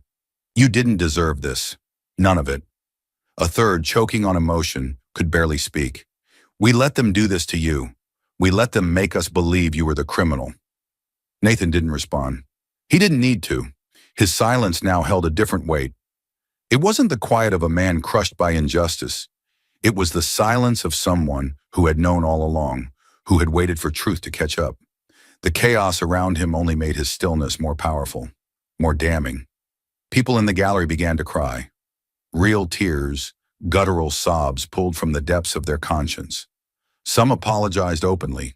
Others couldn't meet his gaze, ashamed of having sat in those pews while a man was dismantled piece by piece under the guise of law. Even members of the court staff, normally robotic in their impartiality, showed signs of unraveling. A clerk dropped her notepad and backed away from the bench as if it had become radioactive. A bailiff, one of the men who had wheeled Nathan in like a prop, now stood frozen, his posture rigid, eyes wide with something dangerously close to fear. And in the middle of it all, Judge Vaughn remained seated, visibly shaking, no longer the tyrant who controlled the room, but a relic of a crumbling empire. He stared out across the courtroom as if seeing it for the first time, not as his domain, but as the graveyard of every life he had buried under gavel and ego. Then from the far end of the gallery, a woman's voice rose, thin but powerful. "You destroyed my son's life," she cried, stepping forward with tears streaming down her face. "You locked him up for 10 years, for nothing." Her voice cracked into sobs, but the pain in her words filled the entire room. Nathan turned toward her, nodding once, not to comfort, but to acknowledge, to bear witness, to validate her suffering in a room that had silenced it for far too long. The entire courtroom had transformed. It was no longer a place of order and authority. It was a battlefield littered with emotional wreckage and shattered illusions. And through it all, Nathan remained standing, unflinching, carrying the full weight of the moment with the grace of a man who had borne far worse. Every apology, every tear, every whispered confession of guilt or fear only confirmed what he had known from the beginning. The system had failed, and now finally it was being forced to look at itself. Elliot rose slowly from his seat in the jury box, his heart pounding in his ears. He stepped forward, eyes fixed on Nathan. "I knew," he said softly, voice tight with emotion. "I knew something was wrong. I didn't speak. I was a coward. I let them use me." His voice cracked, but he didn't stop. "I'm sorry, not because I was wrong, but because I was silent when it mattered most." Nathan's eyes met his, and for a fleeting second, something passed between them. Not forgiveness, but understanding. The kind that only exists between a man who endured injustice and another who witnessed it and failed to stop it. The kind that burns deeper than words can reach. The room was no longer a courtroom. It had become a confessional, and every soul inside it was finally forced to confront the truth. Not just about Nathan Hale, but about themselves. When the courtroom seemed on the verge of collapse under the weight of exposed lies and shattered trust, the final blow arrived, not from Nathan's words, but from the heavy steel doors that burst open with the sound of justice finally catching up. The grand wooden doors at the rear of the courtroom slammed open with a violent force that made everyone flinch. The sound echoed like cannon fire through the chamber, drowning out gasps and sobs and scattering whispers like dry leaves in a storm. And then they entered, FBI agents, a dozen strong, dressed in full tactical gear, storming down the aisle with cold precision, weapons holstered, but presence undeniable. They moved like a wave of inevitability, boots pounding against the tile, command in every motion. The gallery split in stunned silence, clearing a path as instinct took over, no one daring to block the surge of real authority as it claimed the space. Judge Vaughn shot to his feet, eyes wide, face drained of color. "What is this? What the hell is this?" he shouted, voice rising like a man drowning. He looked around wildly, searching for an anchor in a room that no longer belonged to him. "This is my courtroom," he bellowed, slamming his hand on the bench as if it could reassert his power, but the impact was hollow. "I demand an explanation." But no one answered. The agents didn't even look at him. They had their orders. They had their target. And Vaughn, once the untouchable god of this room, was now just another man about to fall. Nathan didn't move. He didn't need to.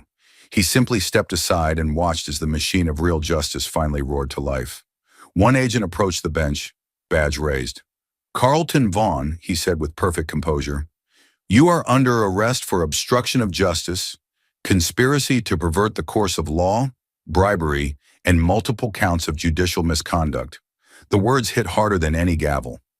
Vaughn's mouth opened, then shut, his brain unable to process the reversal that was unfolding in front of the people he had ruled with fear for decades. You can't do this. I am a federal judge," he screamed, the desperation leaking into every syllable. "You were," the agent corrected, snapping a pair of cuffs from his belt. "Not anymore." Vaughn's rage exploded. He lunged from the bench, reaching forward like a madman trying to pull down a curtain that no longer existed. "You have no idea who I am. You're making a mistake." His voice cracked, hands flailing as he tried to back away from the inevitable. But there was nowhere left to run. Two agents closed in from either side, seizing his arms with practiced force. The cuffs clicked into place. Metal on bone, final, brutal. The entire courtroom watched, breathless as the man who had silenced so many was finally silenced himself. Vaughn thrashed, spit flying from his mouth, veins bulging in his neck as he shouted curses and threats. But no one listened anymore. His voice, once gospel in this courtroom, now sounded pathetic, unhinged, like a man screaming from inside a cage no one would ever open again. And then all eyes turned to Sinclair. The prosecutor had been backing away from the table, slowly, methodically, like a predator trying to retreat from a larger threat without being noticed. His face was pale, his pupils darting around the room as he calculated options that no longer existed. I didn't know," he stammered, hands slightly raised in front of him. "I didn't know what Vaughn was doing. I was just following procedure." Nathan stepped forward, his voice like a gunshot in the silence. "You knew. You were in every email, every call. You signed off on every deal. You were his enabler. You wore the law like armor, while you carved up lives behind closed doors. You were never a servant of justice. You were its executioner." Sinclair looked around, desperate for help, for denial, for escape. But the agents were already moving. Another pair of cuffs flashed in the light.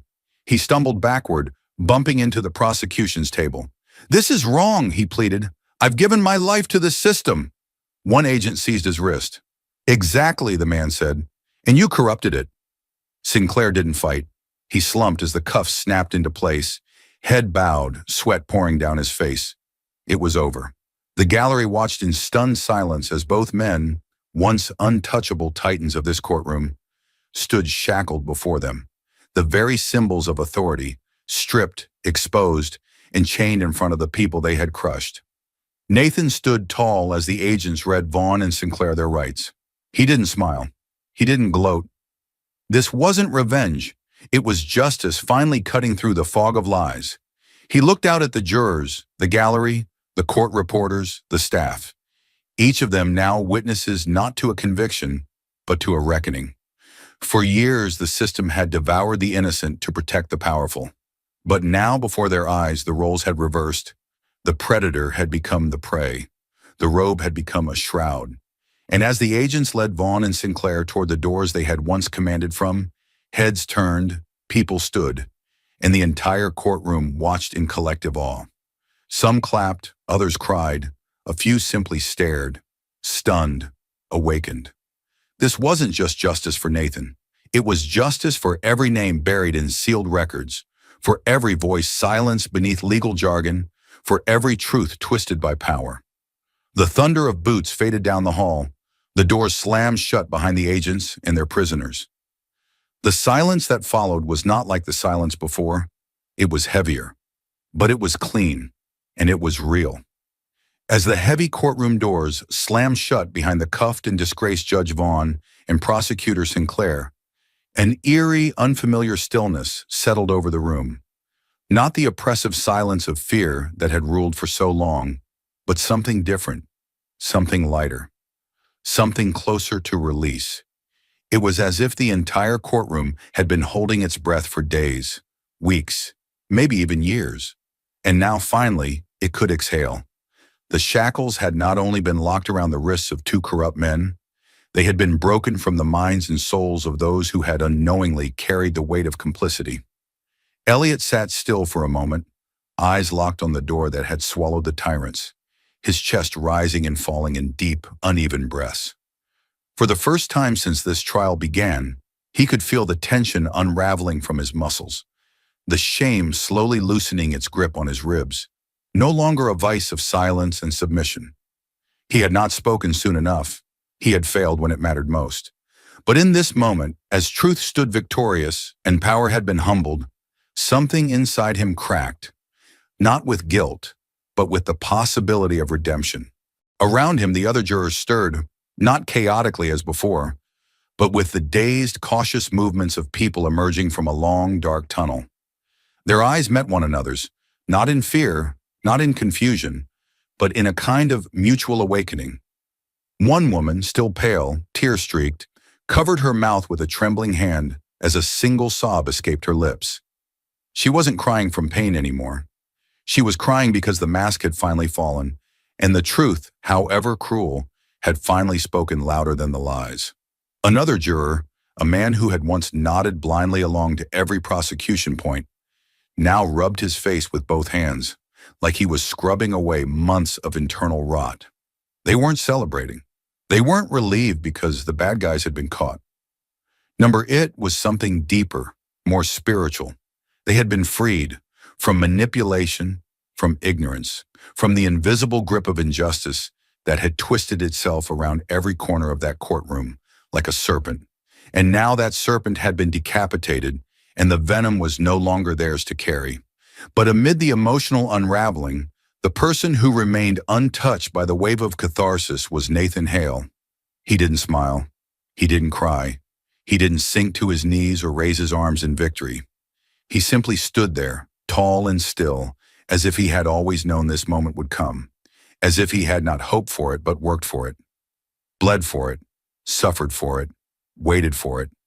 His face was unreadable, carved in calm, neither triumphant nor vindicated. Because this wasn't victory for Nathan. It was duty fulfilled, a mission executed to its final step. He had never fought for applause, for forgiveness, or even for revenge. He had fought to expose the truth, to reclaim a justice that had been perverted by men who wore authority like armor. And now that it was done, there was no celebration, only completion. Elliot couldn't take his eyes off him.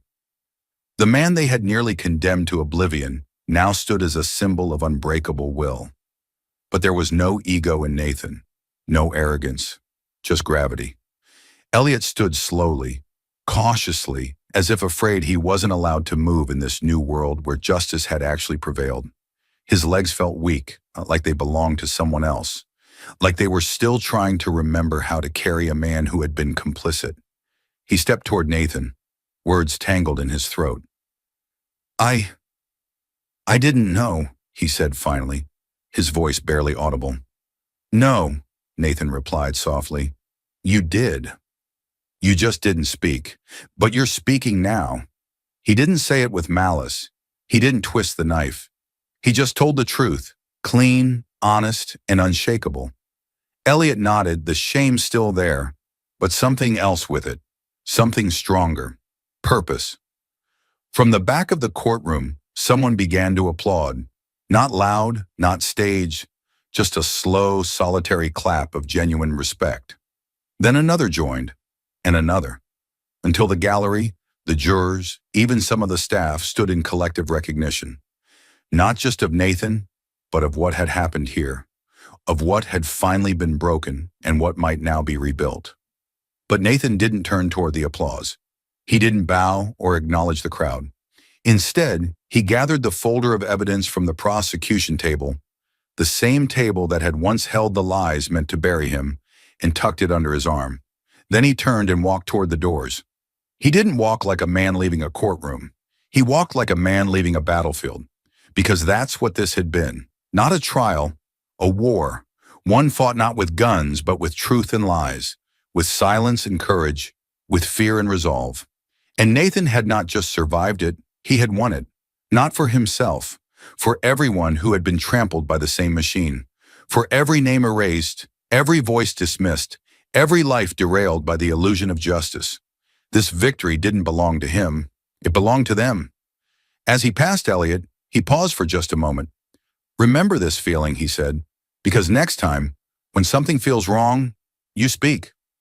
Elliot swallowed the lump in his throat and nodded. "I will." And Nathan walked through the same doors that had once been the entrance to his condemnation. But this time, they opened not for a prisoner, but for a liberator. Thank you for watching until this moment and for standing with us on this journey for justice. Your support means everything. Like, subscribe, and turn on notifications so you never miss what's next. And we'd love to hear your thoughts. Leave a comment below and let us know what moved you most in this story. Together, our voices make a difference. The sky was overcast, thick with gray clouds that hung low as if mourning what the world had long forgotten. The air was still, the kind of stillness that wrapped around your chest and made every breath feel heavier. Rows of weathered headstones stretched across the cemetery, each one a silent testimony to a life lived. A story ended. Some remembered, many not. Nathan Hale walked slowly between them, his boots pressing into the damp earth with solemn purpose. In his hand, he held a single white lily, its petals sharp in contrast to the surrounding gloom. His coat flared slightly with each step, the wind refusing to rise, as though even nature understood this moment needed no theatrics. He moved without hesitation, every stride filled with the weight of memory, of unfinished promises, of truths uncovered too late. Then he stopped. The headstone was simple, unadorned, and nearly swallowed by the grass that had grown around it. The name carved into it had long faded from public memory, but not from Nathan's. Jerome Carter, 1981 to 2017. No fancy epitaph, no quote, just dates, bookends to a story that had never been allowed to finish properly. Nathan knelt slowly, the knee of his slacks darkening in the moist soil, and placed the flower at the base of the grave. He stared at the stone for a long moment, his jaw set, his eyes burning not with tears, but with fire. Jerome had been 26 when he was convicted. Another young black man, accused of a crime he didn't commit, steamrolled by a legal system that had never seen him as anything but guilty. The evidence had been circumstantial, the witness unreliable, but none of it mattered. Vaughn had presided over the case, Sinclair had prosecuted it, and the jury, unknowing or unwilling to resist, had delivered the verdict Vaughn had silently demanded. Jerome spent 8 years behind bars before dying of an untreated medical condition, his pleas for help ignored, his records buried under bureaucracy. He had died in chains, unheard, unseen, forgotten. Nathan's voice was low when it came, but every syllable was laced with the steel of resolve. "I'm sorry I didn't get to you in time, Jerome." He let the words hang, heavy in the stillness. "They stole your life, and they erased your name. But not from me. Not ever." He swallowed hard, his throat tightening. "I was undercover then. I had orders, boundaries. But while I was waiting for the right moment, they buried you. And that's something I'll carry with me to my grave." The wind finally stirred, a faint whisper across the cemetery, as if the ground itself had sighed. Nathan looked up at the sky, then back at the grave, his voice sharper now, burning with promise. "I won't let it happen again. I won't let another innocent soul be swallowed by their corruption. I swear it. On your name, on every name they tried to bury. I will burn their system down before I let another man go through what you did." His fist clenched at his side, not in rage, but in oath. There was no audience, no cameras, no one to applaud or witness this vow. But that was what made it sacred. He stood slowly, brushing the dirt from his knee, and looked one last time at the stone. "You deserved better. You all did. And now they'll know your names. They'll remember." His words were calm, but they trembled with the weight of truth. Nathan wasn't just grieving, he was resurrecting. Each step away from that grave wasn't a retreat, it was a declaration. The fight wasn't over, it had only begun, because justice for the dead doesn't end in silence. It echoes forward, carried by those still breathing, still fighting. As he walked back through the rows of graves, Nathan felt the eyes of the fallen on his back. Not ghosts, not specters, but guardians. He didn't need comfort. He needed resolve. And in that moment, surrounded by the countless forgotten, he felt more determined than ever. Vaughn had fallen, Sinclair had fallen, but the machine that created them still breathed, hidden behind robes, behind titles, behind procedures dressed up as righteousness. Nathan would find them. He would drag every last one into the light, because no one else should have to stand at a grave and promise vengeance in place of justice. The wind picked up as he reached the gates, the first drops of rain beginning to fall. Nathan didn't flinch. He let the rain strike him, let it soak through his coat and drip down his face like the tears he refused to shed. Behind him, the cemetery faded into mist, but the fire inside him burned brighter than ever, and with it, the memory of Jerome Carter, and every name like his, marched with him into the storm. Justice doesn't arrive on its own.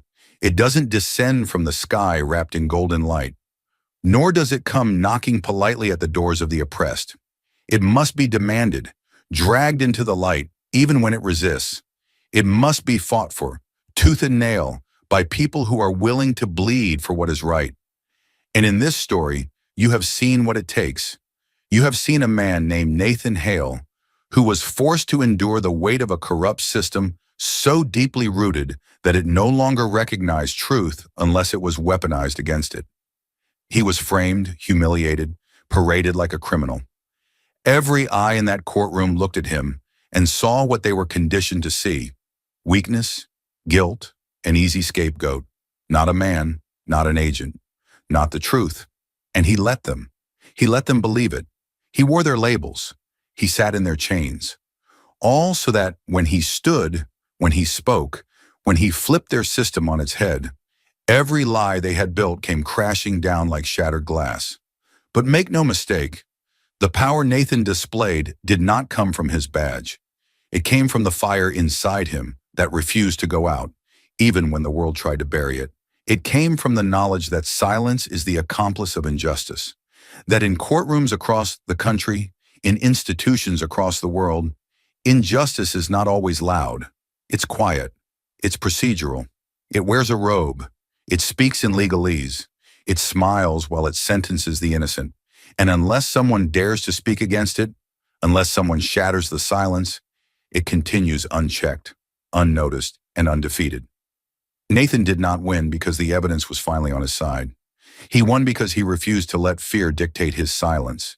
He understood what too many forget, that injustice thrives in the gaps where courage fails to appear. That systems built on oppression don't collapse from pressure. They collapse from exposure. But that exposure demands sacrifice. It demands risk. It demands that someone somewhere say, enough. You may be watching this, thinking you are far removed from courtrooms and corruption, that this is just another story. But injustice isn't confined to the walls of a courthouse. It's in your schools, your workplaces, your streets. It's in the subtle assumptions made about someone's name, someone's skin, someone's voice.